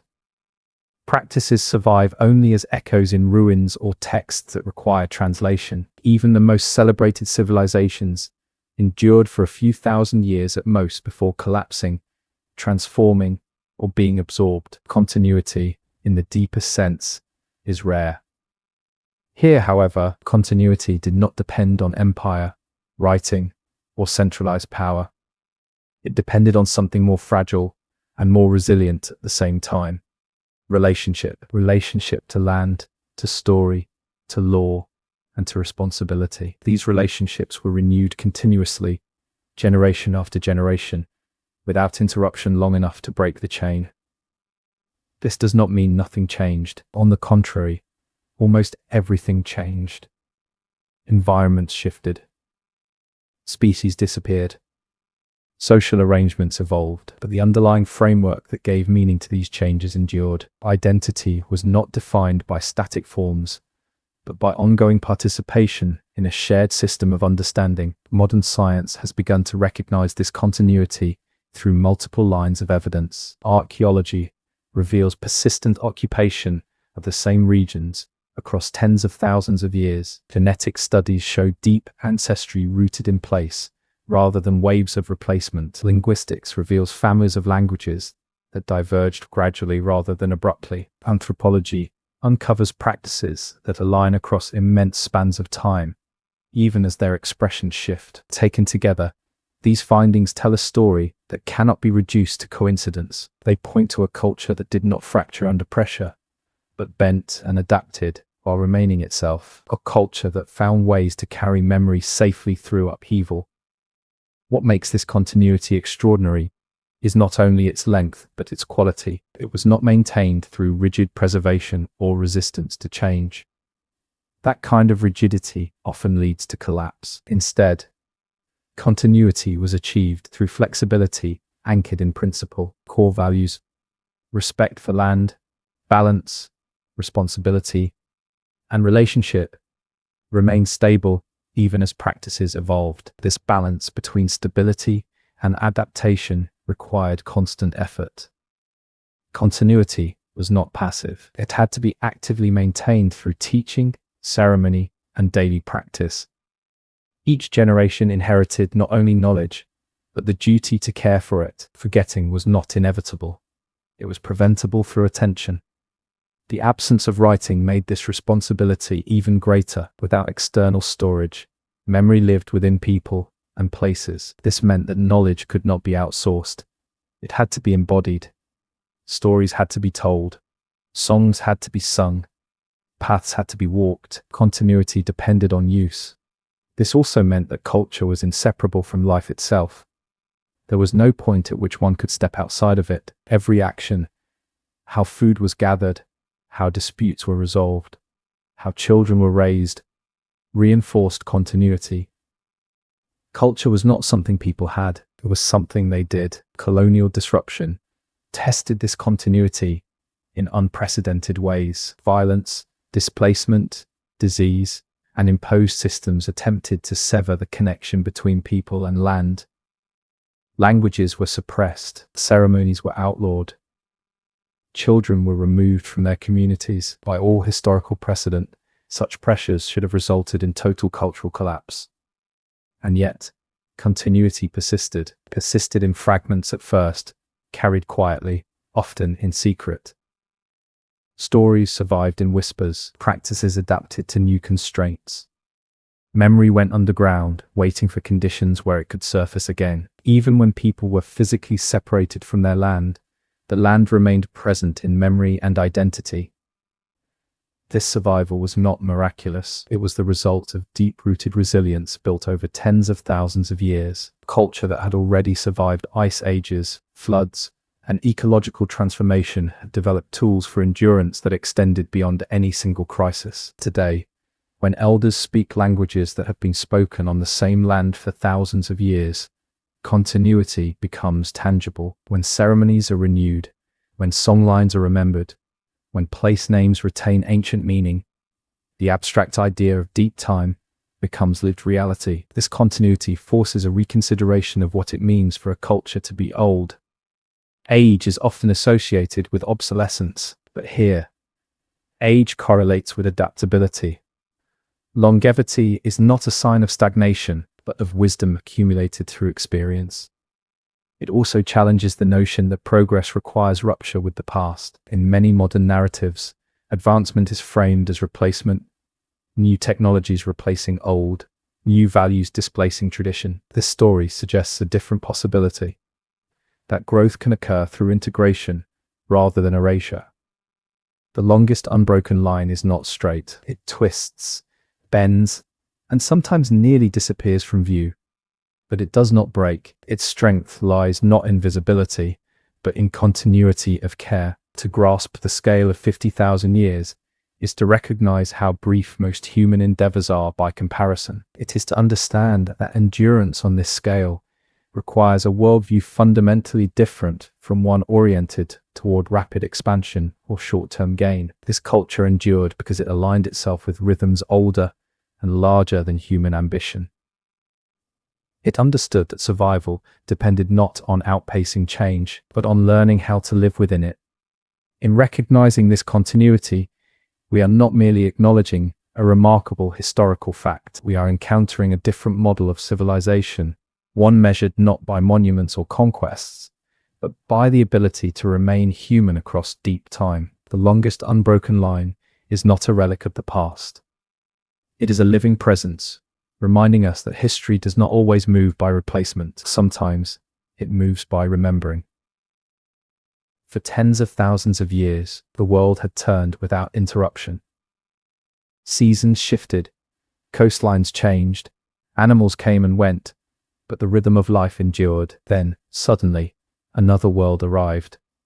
Not gradually, not quietly, but with an unfamiliar weight that the land itself seemed unable to absorb. The meeting of these two worlds was not marked by a single moment, but by a slow, uneven unfolding. One side unable to see the other clearly, both moving under assumptions that could not coexist. When Europeans first appeared on the horizon, they did not see an ancient culture refined by deep time. They saw absence. No cities, no fences, no fields laid out in familiar patterns. To their eyes, the land looked empty, unused, waiting. What they could not perceive was the density of meaning beneath their feet, the stories embedded in the ground, the laws encoded in movement, the relationships maintained through memory rather than structures. This misunderstanding was foundational, and it shaped everything that followed. Where one worldview understood land as a living entity bound by responsibility, the other saw it as property, a resource to be claimed and improved. Where one culture understood law as relational and contextual, the other understood law as something written, enforced, and hierarchical. These were not minor differences. They were incompatible ways of existing in the world. The first encounters were often cautious, sometimes curious. There were moments of exchange, of observation, of tentative coexistence. But beneath these moments lay a growing imbalance of power. The newcomers carried technologies of extraction, warfare, and administration that had been forged in centuries of conflict elsewhere. They also carried a certainty, an unshakable belief in their own superiority, reinforced by religion, empire, and written authority. The ancient culture they encountered did not recognize this certainty as strength. It appeared, instead, as recklessness. The newcomers did not read the land. They did not understand its limits. They moved quickly, cleared areas without regard for consequence, disrupted systems they did not know existed. What they interpreted as progress was, from another perspective, destruction born of ignorance. Communication between the two worlds was fragile. Language barriers obscured meaning. Gestures were misread. Silence was interpreted as emptiness rather than restraint. Sacred places were entered without understanding. Boundaries maintained through story and memory were invisible to those who recognized only lines drawn on paper. Perhaps the most tragic aspect of this encounter was that it was not inevitable. It was shaped by choices, by the refusal to see, to listen, to question assumptions. The ancient culture did not lack intelligence or organization. It lacked recognition within a framework that valued only what resembled itself. As settlement expanded, misunderstanding hardened into policy. Land was claimed under doctrines that declared it empty if it was not farmed or fenced. This erased not only ownership, but existence itself. Culture that had endured for 50,000 years was rendered invisible by definitions it had no role in creating. Disease followed settlement, spreading faster than any human intention. Communities were devastated by illnesses they had no immunity against. Loss came not only through violence, but through invisibility, through systems that failed to recognize suffering as legitimate. The scale of disruption was unlike anything the culture had faced before. Traditional systems of movement were broken as land was enclosed. Song lines were severed. Ceremonial gatherings became difficult or impossible. Knowledge tied to place began to fray as access was denied. Displacement was not only physical, it was epistemological. Ways of knowing were undermined by ways of controlling. Yet even in this imbalance, resistance took many forms. Some were overt, marked by conflict and defiance. Others were quiet, almost invisible. Knowledge was hidden. Stories were told in secret. Practices adapted to survive under constraint. Continuity did not vanish. It retreated, waiting. The failure of understanding was not mutual. One side had the power to impose its worldview. The other bore the consequences. To describe this encounter as a meeting of equals would be dishonest. It was an asymmetrical collision, shaped by denial rather than dialogue. What makes this moment especially painful in the context of deep time is its suddenness. 50,000 years of continuity met disruption within a few generations. Systems refined over millennia were dismissed as primitive. Knowledge proven by endurance was replaced by theories that did not survive even a century without causing damage. This encounter did not only fracture land and community, fractured time. The ancient culture's relationship with the past was disrupted by forced narratives that dismissed its history. Continuity was challenged not because it failed, but because it was attacked. And yet, even here, the story does not end in disappearance. It bends. The same adaptability that allowed survival through ice ages now faced an entirely different threat. One not from nature, but from another version of humanity. Understanding this moment requires resisting simplification. It was not a clash between progress and stagnation. It was a collision between two ways of understanding existence, one grounded in dominance, the other in relationship. The tragedy lies not only in what was lost, but in what could have been learned. This was the moment when two worlds failed to understand each other. One arrived believing it was bringing history. The other already carried more history than the newcomer could imagine. And in that failure of recognition, a wound opened, one that would shape everything that followed. What followed the initial encounters was not a single catastrophe, but a slow, grinding unraveling of balance. Ancient system, built on continuity, memory, and relationship, was forced into collision with a worldview that measured success through control, extraction, and permanence. The damage did not arrive all at once. It accumulated quietly at first, then relentlessly, until the weight became impossible to ignore. Land was the first casualty. Places that had been cared for through story and responsibility were redefined as assets. Fences cut across ceremonial paths that had existed for thousands of years. Rivers were diverted. Forests were cleared. Fire, once used with precision and restraint, was suppressed or unleashed without understanding. Ecological systems that had been shaped gently over millennia were thrown into imbalance within decades. For the people whose lives were bound to this land, the consequences were devastating. When access to country was denied, it was not merely displacement. It was the severing of identity. Knowledge tied to specific places could not be practiced. Ceremonies could not be completed. Responsibilities passed down for countless generations became impossible to fulfill. This was not just loss of territory, it was loss of meaning. Violence accompanied this transformation. Sometimes it was overt and brutal. Sometimes it was bureaucratic and distant. Communities were pushed aside, broken apart, or confined to unfamiliar spaces. Resistance was met with force. Survival increasingly meant adaptation under coercion rather than choice. Disease compounded the damage. Illness spread rapidly through populations with no immunity, erasing elders who carried irreplaceable knowledge. Each death was not only a personal tragedy, but a rupture in the chain of memory. Stories went untold. Songs fell silent. Languages weakened as their speakers disappeared. Children were separated from families and communities, taken under policies that claimed protection while enforcing erasure. They were taught to forget who they were, to abandon language, story, and identity. This was not collateral damage. It was intentional disruption of continuity, a direct assault on the mechanisms that had allowed culture to survive for 50,000 years. Traditional governance systems were dismissed as non-existent or illegitimate. Laws rooted in relationship were replaced by laws rooted in ownership. Authority shifted from elders and knowledge holders to distant institutions that neither understood nor respected local reality. The fabric of social life was strained to breaking point. Yet even as this ancient balance fractured, it did not vanish completely. What endured did so under immense pressure.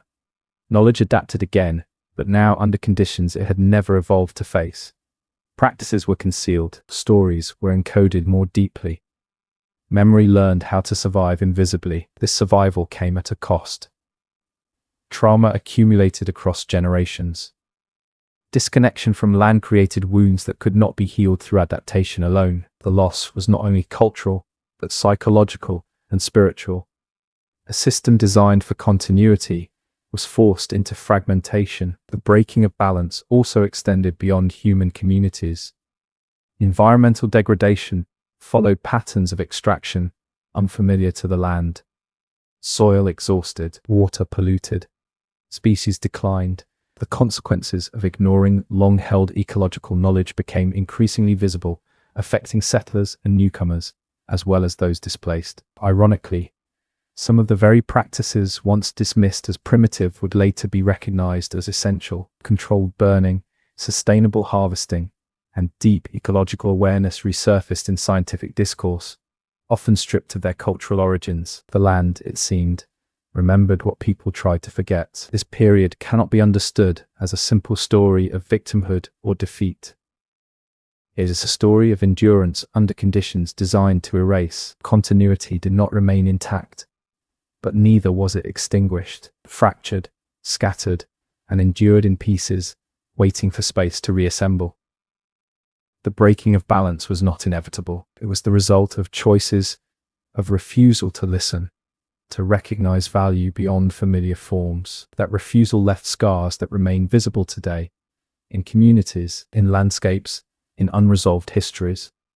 To acknowledge this rupture is not to dwell in guilt or despair. It is to understand the cost of misunderstanding at a civilizational scale. When one way of knowing is imposed over another, the loss is not confined to those silenced. It diminishes everyone. This moment marks the deepest wound in the long story of continuity. Not because the culture failed, but because it was forcibly interrupted, and yet, even here, something endured. Beneath the damage, memory remained alive, quiet, persistent, and waiting. The ancient balance was broken, but it was not destroyed. It survived in fragments, carried forward by those who refused to let 50,000 years of knowledge vanish entirely. And in that refusal lies the foundation for what comes next. After the rupture, survival took on a different meaning. It was no longer only about food, shelter, and movement across land. It became about memory itself, about keeping something alive when the conditions that once sustained it had been deliberately dismantled. Survival moved inward. It became quieter, more fragile, and at the same time, more determined. For a culture shaped over tens of thousands of years to endure through relationship with place, being torn from that place created a kind of existential threat. And yet, endurance did not cease. It transformed. When access to land was restricted or denied, memory learned to travel without it.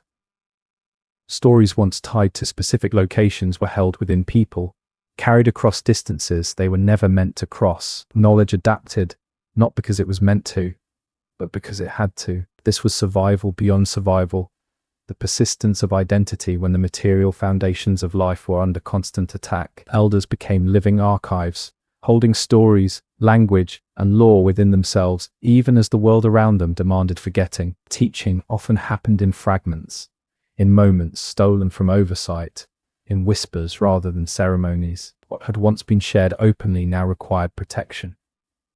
Language, one of the most vulnerable carriers of culture, suffered greatly. Many languages fell silent as speakers were lost or forced into systems that punished their use. But even as languages weakened, fragments endured, words, rhythms, ways of speaking that carried worldview within them.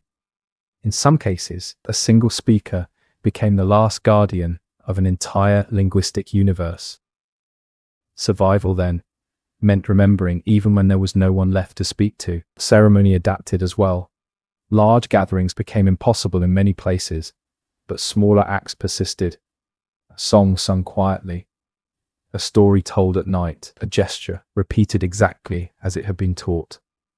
These acts may have appeared insignificant from the outside, but they carried enormous weight. They were acts of refusal, proof that continuity had not been fully severed. Children grew up navigating two worlds. One demanded conformity, silence, and forgetting. The other lived beneath the surface, carried by family, memory, and intuition. Learning became layered and complex. Knowledge was passed on cautiously, sometimes delayed until safety allowed. Survival required discernment, knowing when to speak and when to remain silent. This period reshaped identity in painful ways. To connection from land created a sense of loss that could not be easily articulated. Trauma accumulated, passed down not through story, but through absence. The effects were not immediate alone. They echoed across generations, shaping relationships, health, and self-understanding. And yet, within this pain, resilience persisted. Not as an abstract concept, but as daily practice, people adapted to imposed systems while retaining inner frameworks of meaning. They learned to survive in environments that did not recognize them, while holding on to identities that those environments sought to erase. Resistance did not always look like opposition. Often, it looked like continuity.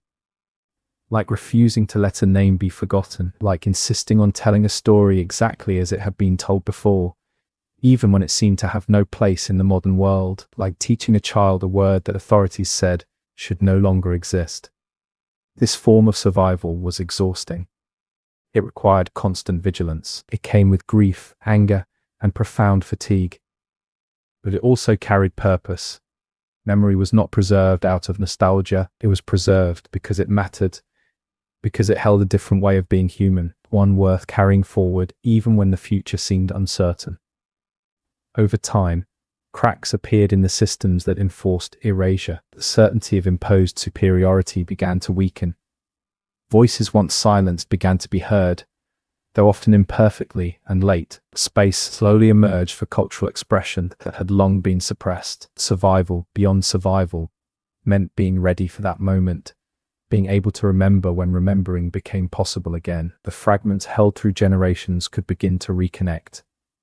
Languages could be revived. Ceremonies could be renewed. Stories could be told openly, not as relics, but as living knowledge. This process was not simple or complete. Loss could not be undone. Some knowledge was gone forever, carried away by those who had no chance to pass it on. But what remained was enough to rebuild continuity, not as it once was, but as it could now be. In this sense, endurance was not about returning to a frozen past. It was about carrying the essence of a culture forward into a changed world. Survival beyond survival meant transformation without erasure. It meant allowing new realities to exist without abandoning ancient foundations. The quiet persistence of memory through the darkest period of disruption stands as one of the most remarkable achievements in human history. Not because it was heroic in a dramatic sense, but because it was human in the deepest sense. It was the refusal to let meaning vanish, even when meaning had been stripped of space to live. This chapter of the story is heavy, but it is not the end. It marks the moment when survival became an act of intention rather than instinct, when endurance was no longer guaranteed by balance with land, but by choice, care, and resilience carried within people themselves. What endured through this period was not just culture, but the idea that continuity matters. That 50,000 years of memory is not something that disappears simply because a few generations are forced to forget. It waits, it adapts, and when conditions allow, it begins to speak again, even in the face of displacement, disruption, and loss. One remarkable truth endured. Knowledge accumulated over tens of thousands of years was not easily extinguished. It survived not only in stories, ceremonies, and songs, but in practical understanding of the land and its rhythms. This knowledge, refined through generations of careful observation and lived experience, proved to be astonishingly sophisticated and ecological intelligence far ahead of its time, capable of guiding humans through landscapes that challenge survival at every turn. What modern science often dismisses as traditional or primitive knowledge now reveals itself as deeply informed by observation, experimentation, and reflection over millennia. Consider fire management.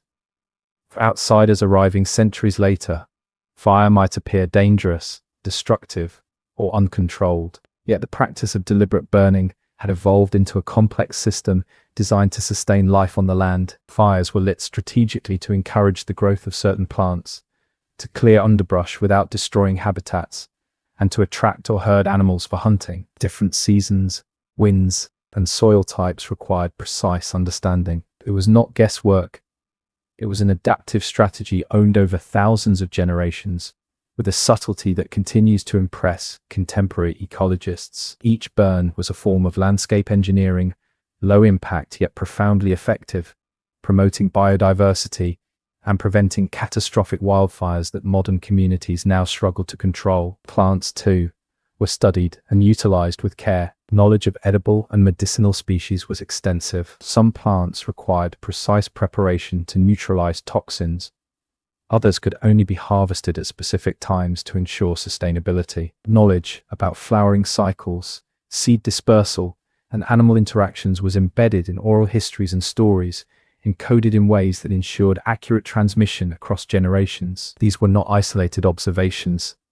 They represented a sophisticated understanding of ecosystem dynamics that allowed humans to live in harmony with their environment rather than attempting to dominate or alter it indiscriminately. Animal behavior formed another domain of extraordinary understanding. People knew migration patterns, breeding cycles, and feeding habits. They understood predator-prey dynamics, recognizing which species could be hunted safely at what times and which required protection for ecological balance. These practices reflected a recognition of interdependence that modern science now identifies as essential for sustainability. Survival depended not on overexploitation, but on careful management, a form of ecological intelligence grounded in respect, observation, and experience beyond practical survival. Knowledge was also encoded philosophically. Principles of restraint, reciprocity, and respect for life were not abstract morals. They were survival strategies validated by millennia of practice. Taking too much, harming sacred places, or ignoring natural patterns carried immediate consequences. Culture and ecology were intertwined. Ethical frameworks were inseparable from environmental awareness. Knowledge was not just descriptive, it was prescriptive, teaching people how to act in ways that ensured continuity for both community and ecosystem. This knowledge extended into the social realm as well. Mobility across the continent required intimate understanding of water sources, terrain, and seasonal changes. Songlines mapped the land in ways that merged geography with memory and morality. Elders guided travelers, sharing encoded information through stories, songs, and ceremonies. Knowledge was distributed across the population, ensuring redundancy and resilience. No single loss could erase it entirely. Each generation was a custodian, carrying forward lessons refined over tens of thousands of years. What is striking is how these systems anticipated concepts that modern ecology has only formalized in recent decades. Controlled burning aligns with prescribed fire programs. Understanding seasonal cycles parallels phenology studies. Knowledge of sustainable harvesting and species management mirrors modern conservation strategies. These are not coincidences. They reflect careful, iterative learning embedded in everyday life. An empirical science practiced for survival rather than prestige. This ecological intelligence was inseparable from culture. Spiritual beliefs, stories, and rituals reinforced practical knowledge. Sacred sites often corresponded to areas of ecological importance. Ceremonies coincided with natural cycles, reinforcing awareness of seasonal shifts, breeding patterns, and plant availability. Knowledge was transmitted in a way that intertwined practicality with meaning, ensuring that even abstract principles had real-world application. In addition, knowledge was dynamic. It adapted to environmental change over millennia. Droughts, floods, and shifts in species distributions were incorporated into stories and memory. Innovations were layered upon traditional practices rather than replacing them entirely. Continuity was preserved because knowledge was flexible, relational, and reinforced socially. Learning was ongoing, not fixed, and survival depended on this adaptability. The preservation and transmission of such knowledge required social structures that supported learning, observation, and accountability. Children were trained not only through instruction, but through participation. Mistakes could be corrected in real time, and insights were shared collectively. Knowledge was never isolated. It belonged to the community and the land. Responsibility for maintaining it extended across families, clans, and generations. Modern observers sometimes fail to appreciate this knowledge because it is embodied rather than written. It does not appear on paper or in databases. Instead, it lives in practices, relationships, and memory. Yet the precision and sophistication of these systems rival modern scientific methods. Observations were repeated, tested, and verified across generations. Results were applied and refined. Knowledge was empirical, adaptive, and cumulative. Even under the pressures of colonization, displacement, and disruption, these forms of understanding persisted. Skills, stories, and practices survived in subtle, often hidden ways. Some knowledge lay dormant, waiting for conditions to allow its renewal. Others were modified, integrated into new contexts, but never entirely lost. Survival of culture depended as much on the ability to carry knowledge quietly and protect it as on physical endurance. In many ways, this ecological intelligence represents one of the most impressive human achievements. It demonstrates that sustainability is not a modern invention. It shows that knowledge can endure across tens of thousands of years when it is deeply connected to observation, responsibility, and relationship. This knowledge was not abstract or theoretical. It was alive, practical, and intimately tied to survival. Recognizing this challenges assumptions about what intelligence looks like and what survival requires. It suggests that enduring wisdom often lies not in conquest or accumulation, but in listening, observing, and adapting. It also emphasizes the interconnectedness of humans and the natural world, an understanding that modern societies are only beginning to rediscover. What persisted through all these centuries was more than survival. It was a system of understanding that allowed humans to thrive in landscapes that could easily have been inhospitable. Knowledge and practice, embedded in culture, ensured continuity. It was a living science carried across generations, encoded in story, song, ritual, and careful observation of the world. This knowledge, nearly lost under external pressures, now stands as a testament to human adaptability, intelligence, and respect for the world. It reveals that the culture which endured for 50,000 years was not only resilient socially and spiritually, but ecologically sophisticated in ways that continue to inspire and inform contemporary approaches to environmental stewardship. To stand in the presence of a culture that has endured 50,000 years is to confront questions that go beyond archaeology, biology, or ecology. It is to confront questions about intelligence, time, and the very meaning of progress. Modern frameworks often measure human achievement by accumulation, wealth, territory, technology, or power. Yet here is a civilization that has lasted longer than any empire, outlasted many written traditions, and survived environmental upheavals, social disruption, and attempts at erasure. Its measure of intelligence is not conquest or speed, but endurance and adaptation. When we reconsider intelligence in this context, it becomes something broader and deeper than problem solving in abstract terms. It is relational. It is the capacity to live harmoniously within complex systems of life. Intelligence here is not expressed through individual ingenuity alone, but through the careful transmission of knowledge across generations. It is embedded in the ability to observe, to remember, to act with restraint, and to foresee consequences not only for oneself, but for one's descendants, community, and land. This challenges our modern obsession with linear progress.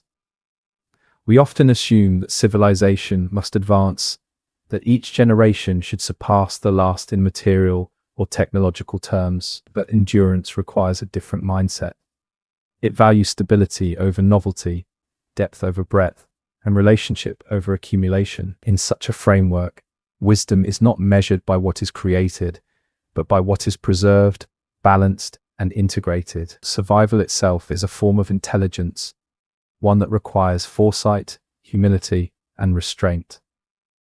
Time is experienced differently in this worldview. The past is not a distant point to be studied from afar. It is present, alive in stories, songlines, and the land itself. Memory is active, guiding decision-making, social interaction, and environmental management. Future generations are considered partners in ongoing practice. Decisions are not made for immediate gain, but with the awareness that consequences ripple across decades, centuries, and even millennia. This long horizon fosters patience, careful observation, and deep moral reflection. Progress in this context is measured not by dominance, but by the sustainability of knowledge and the persistence of relationships. A generation that depletes its resources, severs its ties to the land, or disrupts social harmony is not advancing.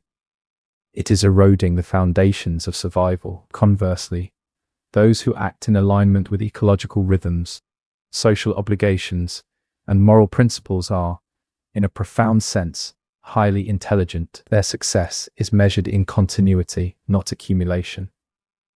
This perspective also reframes failure. In modern frameworks, failure is often immediate, visible, and quantified. In this deep time culture, failure is understood in relational terms: imbalance with land, disregard for ancestral law, or disruption of communal trust. Learning from failure is not optional.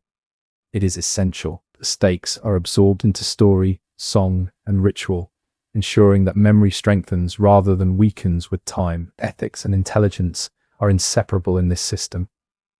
To act wisely is to act ethically. To disregard obligation to land community, or ancestors is not merely immoral. It is a practical threat to survival. Knowledge and morality are fused, creating a form of intelligence that is holistic, adaptive, and enduring. Modern civilization, with its emphasis on rapid change and technological supremacy, often undervalues such intelligence. Systems that prioritize immediate results, conquest, and accumulation frequently fail to recognize that long-term survival requires balance, observation, and restraint. 50,000 years of cultural endurance offer a model for thinking differently about what it means to be intelligent, to progress, and to thrive. Philosophically, this endurance also redefines human purpose. If intelligence is measured by longevity and relational understanding, rather than by conquest or invention, then the highest achievement is continuity. The ability to remain human, ethical, and aware through immense spans of time. Civilization is not defined by monuments, armies, or records, but by memory carried faithfully across generations.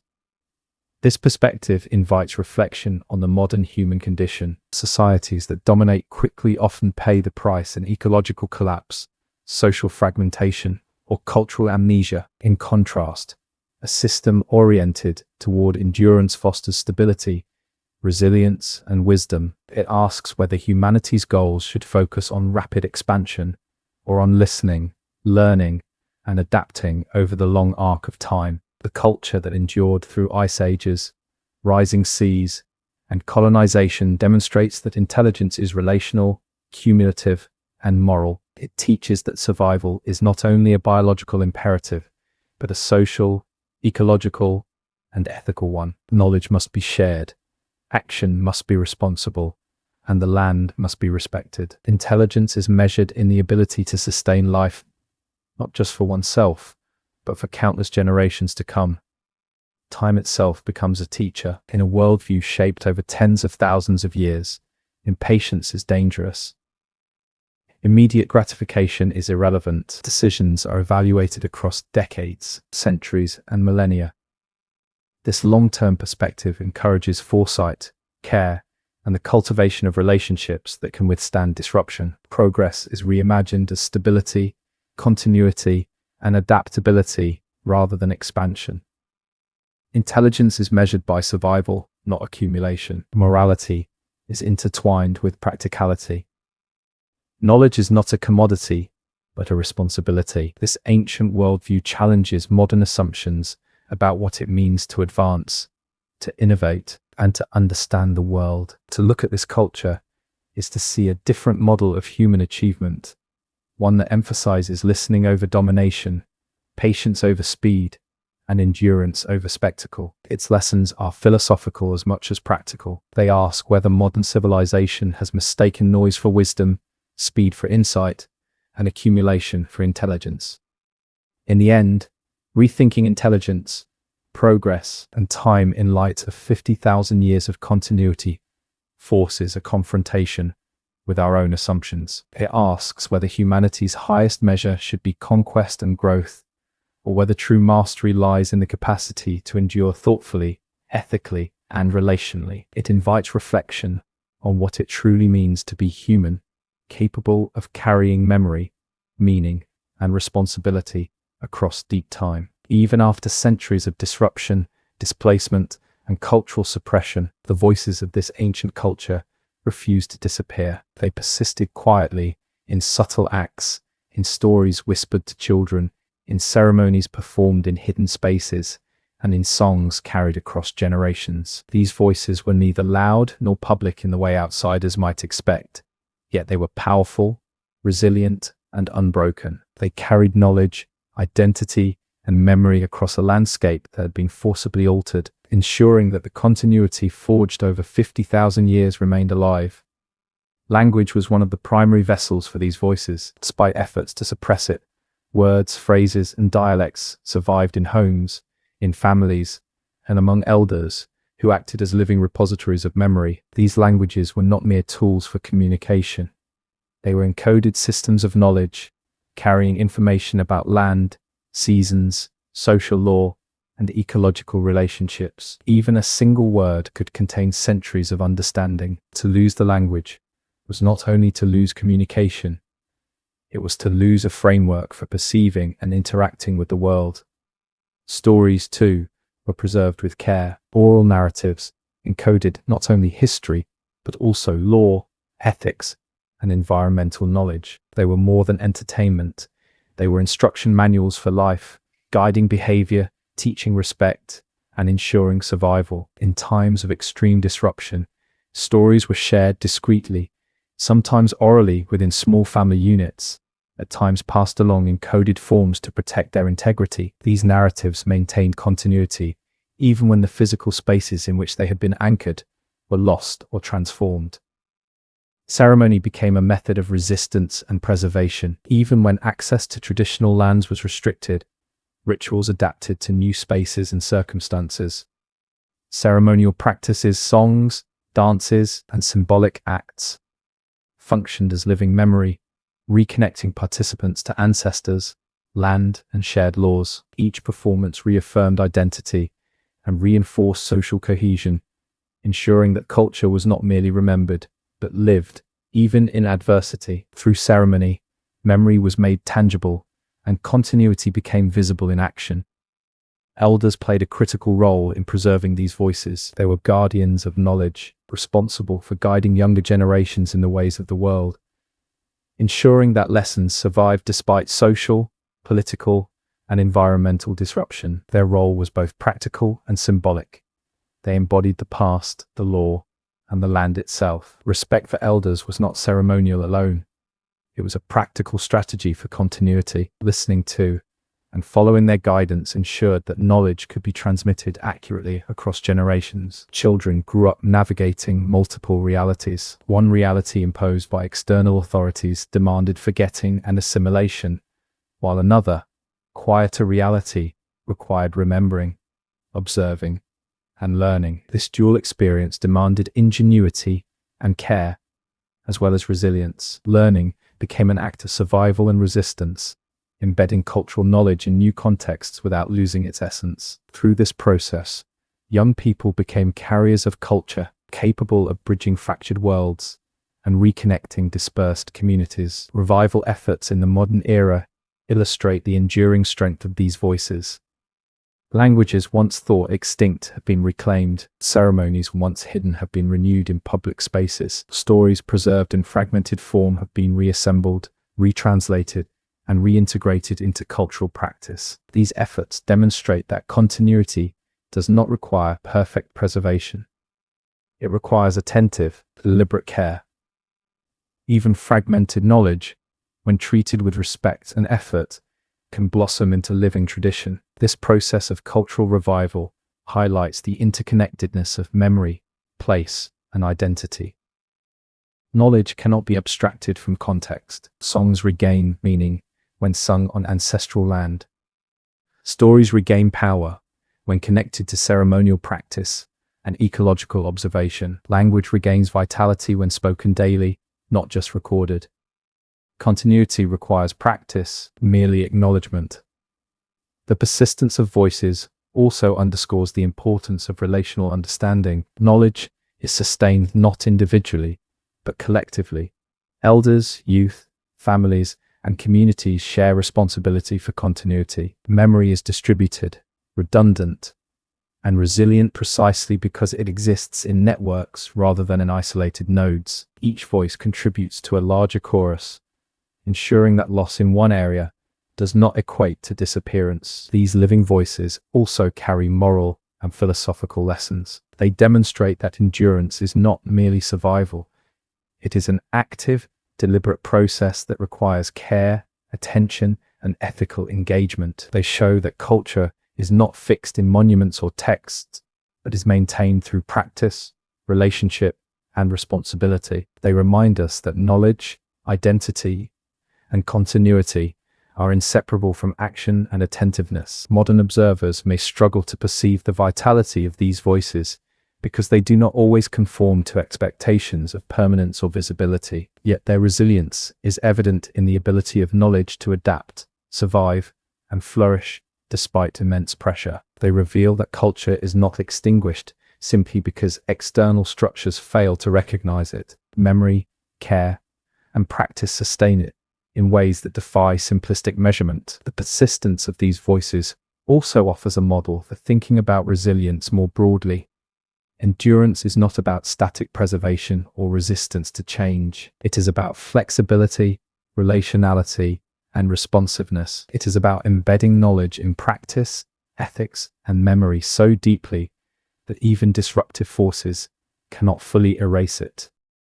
Survival is active, not passive. Continuity is deliberate, not accidental. Through these enduring voices, the ancient culture continues to inform, guide, and inspire. Knowledge carried across generations offers lessons for modern society about sustainable living, relational intelligence, respect for land, and ethical responsibility. These lessons are not relics. They are alive, relevant, and urgent. They demonstrate that wisdom accumulated over tens of thousands of years has practical application today, not only for cultural continuity, but for ecological and social sustainability. In the end, these voices are more than echoes of the past. They are living presence.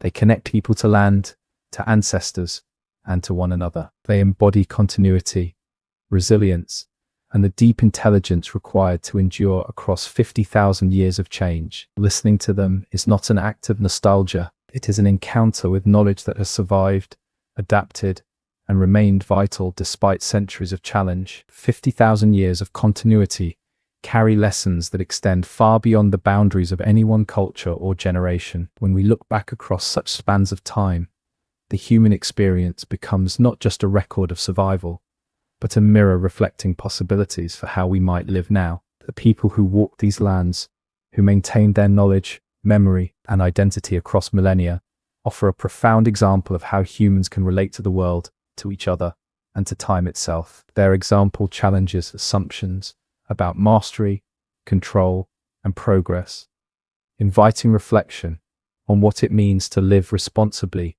in a fragile and interconnected world. One of the most striking lessons is the value of patience and long-term thinking. In contemporary societies, decisions are often measured by immediate outcomes. Policy, economics, and technology operate on short horizons, frequently ignoring consequences that unfold over decades or centuries. In contrast, the ancient culture of this continent approached life with a temporal depth few modern systems can match. Decisions were informed not only by the present, but by memory stretching back thousands of generations, and by consideration for those yet to come. To move across the land, harvest a resource, or alter a landscape was never an isolated act. It was evaluated in terms of continuity, balance, and ethical responsibility. There is a lesson here for our age. Foresight and attentiveness are not optional. They are essential to the survival of societies, ecosystems, and cultures alike. Another lesson lies in relational understanding. These people viewed themselves not as separate from the environment, but as participants within it. Every action was contextual, every decision intertwined with the well-being of land, animals, and community. Modern humanity often treats nature as a commodity or a backdrop for human activity. The deep time culture teaches us that knowledge and ethics are inseparable. Respect for the land is not sentimental. It is practical and ethical. To take more than needed, to act without attention, is to disrupt balance. This approach encourages modern societies to reconsider the foundations of sustainability, demonstrating that environmental stewardship has always been possible when observation and care are central to human action. Continuity also offers lessons in resilience. Across millennia, this culture survived ice ages, rising seas, ecological shifts, and social disruptions. Its endurance was not predicated on dominance, rapid innovation, or the accumulation of power. It was predicated on adaptability grounded in principle. Flexibility, rooted in long-term ethical frameworks, allowed knowledge to persist even when circumstances changed dramatically. For modern societies facing climate change, global instability, and resource depletion, this approach provides a blueprint. Resilience arises not from control alone, but from relational awareness, anticipation of change, and cultivation of adaptive knowledge that can persist across generations. The persistence of memory through oral traditions, songlines, and ceremonial practice illustrates another critical principle: that knowledge is relational and embodied. Information is most robust when it is integrated into practice, responsibility, and community. Modern technological systems store knowledge externally, often disconnected from the people who use it or from the ecosystems it impacts. By contrast, in this ancient culture, knowledge was inseparable from human action, ethical frameworks, and place. The lesson is clear. The value of knowledge increases when it is lived, when it is connected to the world it describes, and when it carries accountability across generations. Ethics emerges as inseparable from survival. In this framework, intelligence is relational and morality is practical. Decisions that might appear minor, when to burn a patch of land, how to harvest a plant, how to distribute resources, carry moral weight precisely because they affect continuity. Modern societies often separate ethics from practice, relegating morality to abstract principles or regulatory codes. The deep time example suggests a different model. Ethics is lived through observation, attentiveness, and action. Survival and morality are not distinct, they are interwoven. The cultural emphasis on communal responsibility also offers insight. Social cohesion was maintained not through coercion, but through shared understanding, obligation, and trust. Every member of the community carried responsibility for memory, land, and law. In modern contexts, where individualism often dominates, this perspective reminds us that continuity and resilience are strengthened by networks of care, shared knowledge, and mutual accountability. Societies thrive when responsibility is distributed, embedded in relationships, and reinforced through cultural practice. Importantly, this culture demonstrates that continuity does not require stagnation. Adaptation occurred constantly, yet the core principles of identity, ethical behavior, and ecological awareness persisted. This shows that progress and endurance are not mutually exclusive. Innovation is not inherently destructive. It becomes destructive only when divorced from relational understanding, ethical responsibility, and awareness of long-term consequences. Modern humanity can draw from this lesson as it grapples with rapid technological and environmental change. There is also a lesson in humility. Humans who walk across continents for 50,000 years develop a profound awareness of the limits of individual and collective power. The long-term culture demonstrates that mastery is not the same as control. True mastery lies in the ability to observe, listen, adapt, and maintain balance. For contemporary societies that often measure success in conquest, accumulation, or domination, this perspective is both challenging and instructive. It asks us to reconsider what it means to succeed, to act wisely, and to sustain life across deep time. Finally, the survival of culture through extreme disruption teaches a lesson about the power of memory and intentional preservation. Even under colonization, displacement, and social disruption, knowledge survived in subtle, persistent ways. Stories were told quietly, language was spoken in secret. Ceremonies continued wherever possible. This teaches modern humans that continuity depends not only on favorable conditions, but on deliberate care, attentiveness, and action.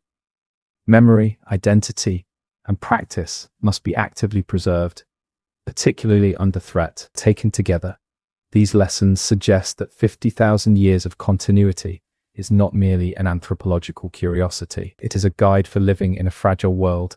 It encourages foresight, relational awareness, adaptability, ethical action, communal responsibility, and humility. It demonstrates that human intelligence is best measured not by rapid accumulation or domination, but by the ability to endure thoughtfully, to preserve knowledge, and to act with care across generations. This deep time perspective reframes the way modern societies might approach environmental, social, and ethical challenges. It suggests that solutions grounded in observation, memory, and relationship are more sustainable than those built solely on extraction, speed, or control. It emphasizes the importance of continuity over novelty, balance over conquest, and care over convenience. Above all, the ancient culture teaches that the past is not separate from the present. The knowledge accumulated over tens of thousands of years remains relevant, providing guidance for contemporary life. Listening to these voices, observing their strategies, and understanding their principles offers not nostalgia, but practical insight. It reminds us that survival is not merely a biological imperative. It is ethical, relational, and deliberate. It demonstrates that continuity matters, and that human intelligence is most profound when measured by the capacity to endure responsibly across deep time. In the end, 50,000 years of memory and adaptation offer a mirror to our own civilization. They invite reflection on how we might align ourselves with the rhythms of the world, honor responsibility to the future, and cultivate knowledge that survives beyond our immediate lifetimes. The lessons of this enduring culture are both subtle and profound. They challenge modern assumptions, redefine intelligence, and illuminate pathways toward a more thoughtful, sustainable, and ethically grounded existence in a fragile world. As the narrative approaches its culmination, the story shifts from reflection to vision. The people whose culture has endured for 50,000 years offer more than lessons about survival and adaptation.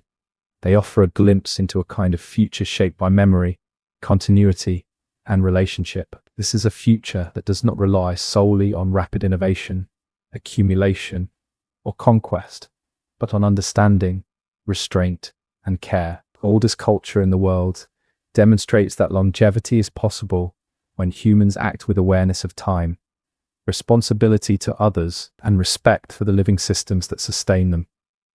To imagine the oldest future is to recognize that continuity is not passive. It does not happen by accident or by force of circumstance alone.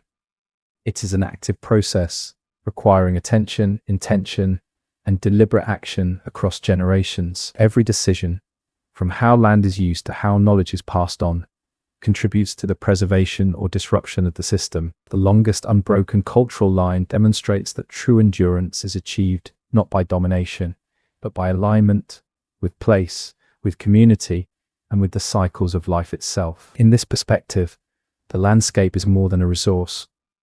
It is a partner, a repository of memory, and a guide. Each river, hill, and forest contains lessons encoded over millennia. To move across it responsibly is to participate in a conversation with the past, to honor obligations inherited from ancestors, and to anticipate the needs of those who will follow. Human intelligence is measured not only in problem solving or technology, but in the ability to perceive patterns, recognize consequences, and act ethically within complex systems. The oldest future also emphasizes relational thinking. Identity is not defined in isolation, but through connection to family, community, and environment. The culture teaches that sustainability, both social and ecological, depends on these interwoven relationships. When human action respects these connections, continuity is possible. When it ignores them, imbalance and disruption follow. Modern civilization, often focused on immediate gain, can learn from this relational perspective. The health of society and the environment are inseparable, and understanding this relationship is essential for long-term survival. Knowledge, in the oldest future, is living. It is not a static record of the past, but an active guide for present and future behavior. Oral traditions, songlines, and ceremonial practices function not merely as historical documentation, but as instruction for navigating the world. Lessons are encoded in memory, rhythm, and action, making them adaptable to changing conditions while retaining their core truths. This approach suggests a model for human understanding that integrates observation, experience, and ethical reflection, one that remains robust across generations. This vision also reframes progress. Unlike the modern conception, which often equates advancement with speed, technology, or accumulation, the oldest future measures progress by endurance, adaptability, and ethical integrity. A society that survives catastrophes, maintains knowledge, and sustains balance with its environment is making profound progress, even if it appears modest or invisible to outsiders. Continuity, rather than conquest, becomes the ultimate metric of success. One of the most striking aspects of this perspective is the emphasis on patience. Decisions are evaluated not for their immediate benefits, but for their long-term effects. Human life is understood as part of a continuum, extending backward to ancestors and forward to descendants. This temporal depth fosters careful observation, foresight, and reflection. The ability to act with patience and attentiveness becomes a defining feature of intelligence and wisdom. The oldest future also highlights the integration of ethics into every domain of life. Actions are never neutral. They carry consequences for the land, the community, and future generations. Ethical behavior is not imposed externally, but emerges from understanding and respect for the systems humans inhabit. Knowledge and morality are intertwined, ensuring that survival and flourishing are inseparable from care and responsibility. Cultural memory plays a central role in this vision. The transmission of knowledge across generations ensures that wisdom is not lost and that lessons from the past continue to inform decision-making. This continuity allows for resilience in the face of disruption, enabling adaptation without losing the guiding principles that sustain identity and relationship with the land. Memory becomes both anchor and compass, providing stability while guiding movement through uncertainty. Language, song, and story serve as vessels for the oldest future. They carry information, ethics, and identity across time,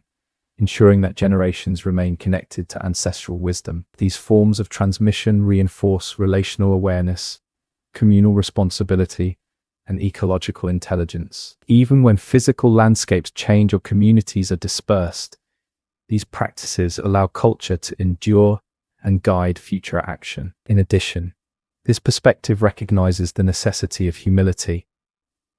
Humans are not masters of the environment, but participants within it. Success is measured not by domination, but by alignment with ecological and social systems. Oldest future demonstrates that true mastery comes from observation, care, and balanced qualities that ensure survival not for a single generation, but across millennia. Modern societies often perceive time as a linear path marked by rapid change and immediate outcomes. Oldest future presents a counterpoint. Time is layered, relational, and cyclical. Understanding past patterns, learning from ancestral experience, and anticipating future needs are essential for sustainable action. This deep time perspective encourages reflection on the consequences of short-term thinking and the value of cumulative knowledge. Finally, the oldest future emphasizes hope grounded in continuity. Despite centuries of disruption, displacement, and attempts at erasure, culture has persisted. Memory, knowledge, and practice have survived through attentive care, adaptability, and resilience. This endurance demonstrates that the human spirit, when aligned with ethical and ecological understanding, is capable of sustaining itself even under extraordinary pressure. Continuity is possible, not as a passive inheritance, but as an active engagement with life, responsibility, and relationship. In imagining this future, the land, people, and memory are inseparable. The oldest culture teaches that the future is not something to be imposed, but something to be nurtured. It reminds us that survival and flourishing are not measured by speed, conquest, or accumulation, but by care, attentiveness, and the ability to maintain continuity across generations. This vision asks contemporary humanity to reconsider its priorities, to embrace relational intelligence, and to act with awareness of time, consequence, and responsibility. The oldest future is, therefore, not a distant ideal, but a living possibility. It exists wherever knowledge is preserved, memory is honored, and relationships, social, ecological, and ethical, are maintained. It challenges assumptions about progress and intelligence, showing that endurance, balance, and continuity are among humanity's highest achievements. Listening to these lessons, reflecting on their implications, and acting with care may allow modern societies not only to survive, but to thrive in a world increasingly fragile and interconnected. In this vision, the past informs the future, memory guides action, and the oldest culture continues to speak. It is a future that values understanding over domination, continuity over conquest, and care over consumption. It is a future in which humanity can learn to walk lightly on the earth, respect the wisdom embedded in generations, and act in ways that honor the long arc of life itself. In the quiet of reflection, after tens of thousands of years have unfolded and countless generations have carried memory across land, the story returns to stillness. To stand in this presence is to confront the vastness of time, the fragility of human life, and the persistence of culture that refuses to vanish. It is a moment to pause, to measure ourselves against the immense span of history, and to feel the resonance of lives lived with attention, care, and continuity. Here, humanity is both fleeting and eternal, fragile and enduring, a thread woven into the fabric of the earth itself. To comprehend such duration is to realize how brief our own moment is in comparison. Generations pass quickly, empires rise and fall, knowledge is recorded, lost, and rewritten. Yet this culture, the longest unbroken human story in existence, has endured through countless environmental upheavals, social disruptions, and attempts at erasure. It has survived because it is relational, adaptive, and ethical. Its endurance is a quiet testament to the power of attentiveness, memory, and responsibility across millennia. Silence here is not emptiness. It is layered with the presence of ancestors, the weight of stories, and the memory of land. Every river, every hill, every stretch of desert carries knowledge encoded over tens of thousands of years. Walking across this land is not merely movement. It is participation in an ongoing conversation with the past. To breathe here is to inhabit space where time is not linear, but expansive, where past, present, and future coexist and inform one another. The stillness is alive with history and meaning. In contemplating this deep history, we are invited to recognize the central principle that has enabled such endurance: relationship. Humans survive not by domination or accumulation, but through careful, attentive engagement with their environment, their community, and their own history. Every action, whether hunting, moving, performing ceremony, or telling a story, was relational. Each choice reflected responsibility toward ancestors, descendants, and the land. This relational framework allowed knowledge to persist, memory to travel, and culture to endure where others might have faltered. The land itself emerges as a participant, not a backdrop. It is remembered, honored, and respected. Knowledge of the land is encoded in songlines, stories, and ritual. It is learned by walking, observing, and listening. Survival is inseparable from environmental intelligence. Continuity is inseparable from ecological awareness. The human presence on this continent is defined not by extraction, but by harmony with deep time patterns. In this, we see a model of coexistence that contrasts sharply with modern assumptions about progress and mastery. Memory, too, is central. Oral traditions, ceremonies, and stories act as repositories of accumulated knowledge, ethics, and understanding. They link individuals to ancestors, to place, and to the broader temporal flow. Memory is not static. It is activated through practice, performance, and repetition. It travels with people, enabling adaptation without losing coherence. Even when displacement, disease, or colonial disruption attempted to sever the chain, memory persisted. It hid, waited, and re-emerged when circumstances allowed, ensuring the survival of culture across the centuries. Identity in this framework is inseparable from continuity. People are defined not only by their immediate social groups, but by participation in a temporal and spatial lineage. Responsibility to the past and care for the future are integral to what it means to belong. Knowledge, ethics, and memory are shared obligations distributed across generations, ensuring resilience against disruption. To know oneself is to know one's ancestors, one's land, and one's role in the ongoing story of existence. Endurance is another defining principle. Over 50,000 years, This culture faced ecological shifts, ice ages, rising seas, colonization, and cultural suppression. Each challenge tested the systems of memory, ethics, and relationship that sustained it. Yet continuity was preserved because adaptation occurred within the framework of principle, rather than in opposition to it. Flexibility was grounded in ethics. Innovation was guided by responsibility. Survival depended on attention and care. Endurance was active, not passive, and it demanded intelligence of the deepest kind. Silence and reflection are essential to understanding this story. Unlike histories measured by conquest, monument, or written record, this culture's continuity is quiet, subtle, and relational. Its power is in the persistence of practice, memory, and connection, rather than spectacle. Witnessing it requires attentiveness. It requires a willingness to perceive value in endurance, subtlety, and relational intelligence, rather than in accumulation or visibility alone. There is also a lesson in humility embedded in this long perspective. Humans are small in the vast scale of time and ecological complexity. Survival, over tens of thousands of years, is not achieved through force alone, but through awareness, care, and alignment with natural rhythms. Mastery is not control, but understanding.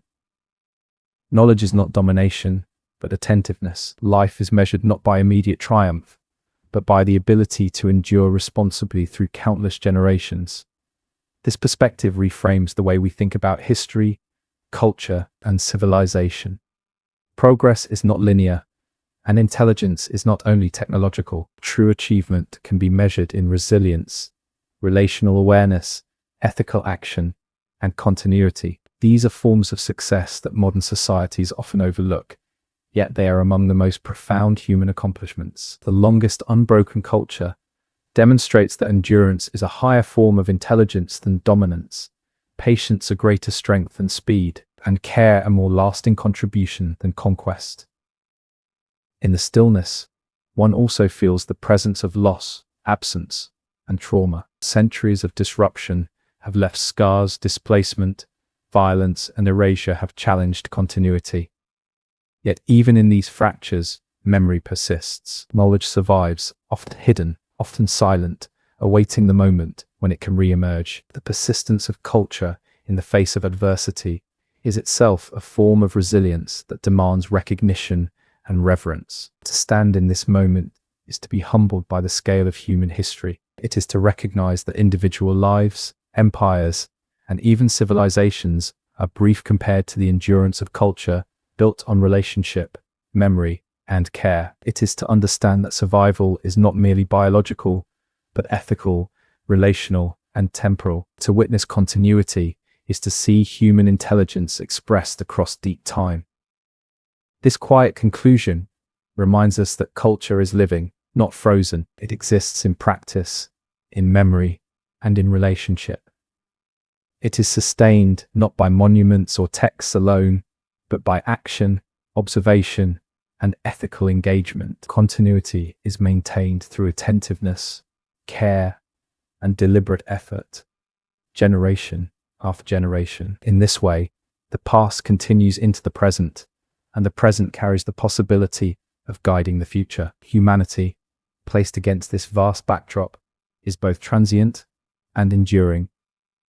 Individual lives are brief, yet they are threads within a tapestry woven across 50,000 years. Each action, each decision, carries consequences that ripple through generations. Every choice to observe, remember, care, or act responsibly contributes to continuity, just as every neglectful act can threaten it. The story of the world's oldest culture teaches that endurance is an achievement of intelligence, ethics, and relational awareness. The stillness at the end of this journey is not emptiness, but fullness. It is the presence of countless generations of wisdom embedded in land, song, and story. It is the quiet knowledge that survival is possible, not through force alone, but through memory, care, and relationship. To listen here is to hear continuity speaking, a voice that stretches across time, inviting us to recognize our place, responsibility, and potential within the flow of history. In these moments, humanity is seen in its truest form, brief in individual life, fragile in the face of disruption, yet capable of enduring through intelligence, ethics, and memory. The longest unbroken culture is both guide and mirror, reflects what humans can achieve when they act with care and responsibility, and it guides what might be possible if we listen, remember, and act in ways that honor the long arc of life itself. Here, standing in stillness, the story does not end. It continues, flowing through memory, land, and practice, reminding us that the human journey is deepest when it carries with it the weight of responsibility, the persistence of continuity, and the quiet power of enduring intelligence.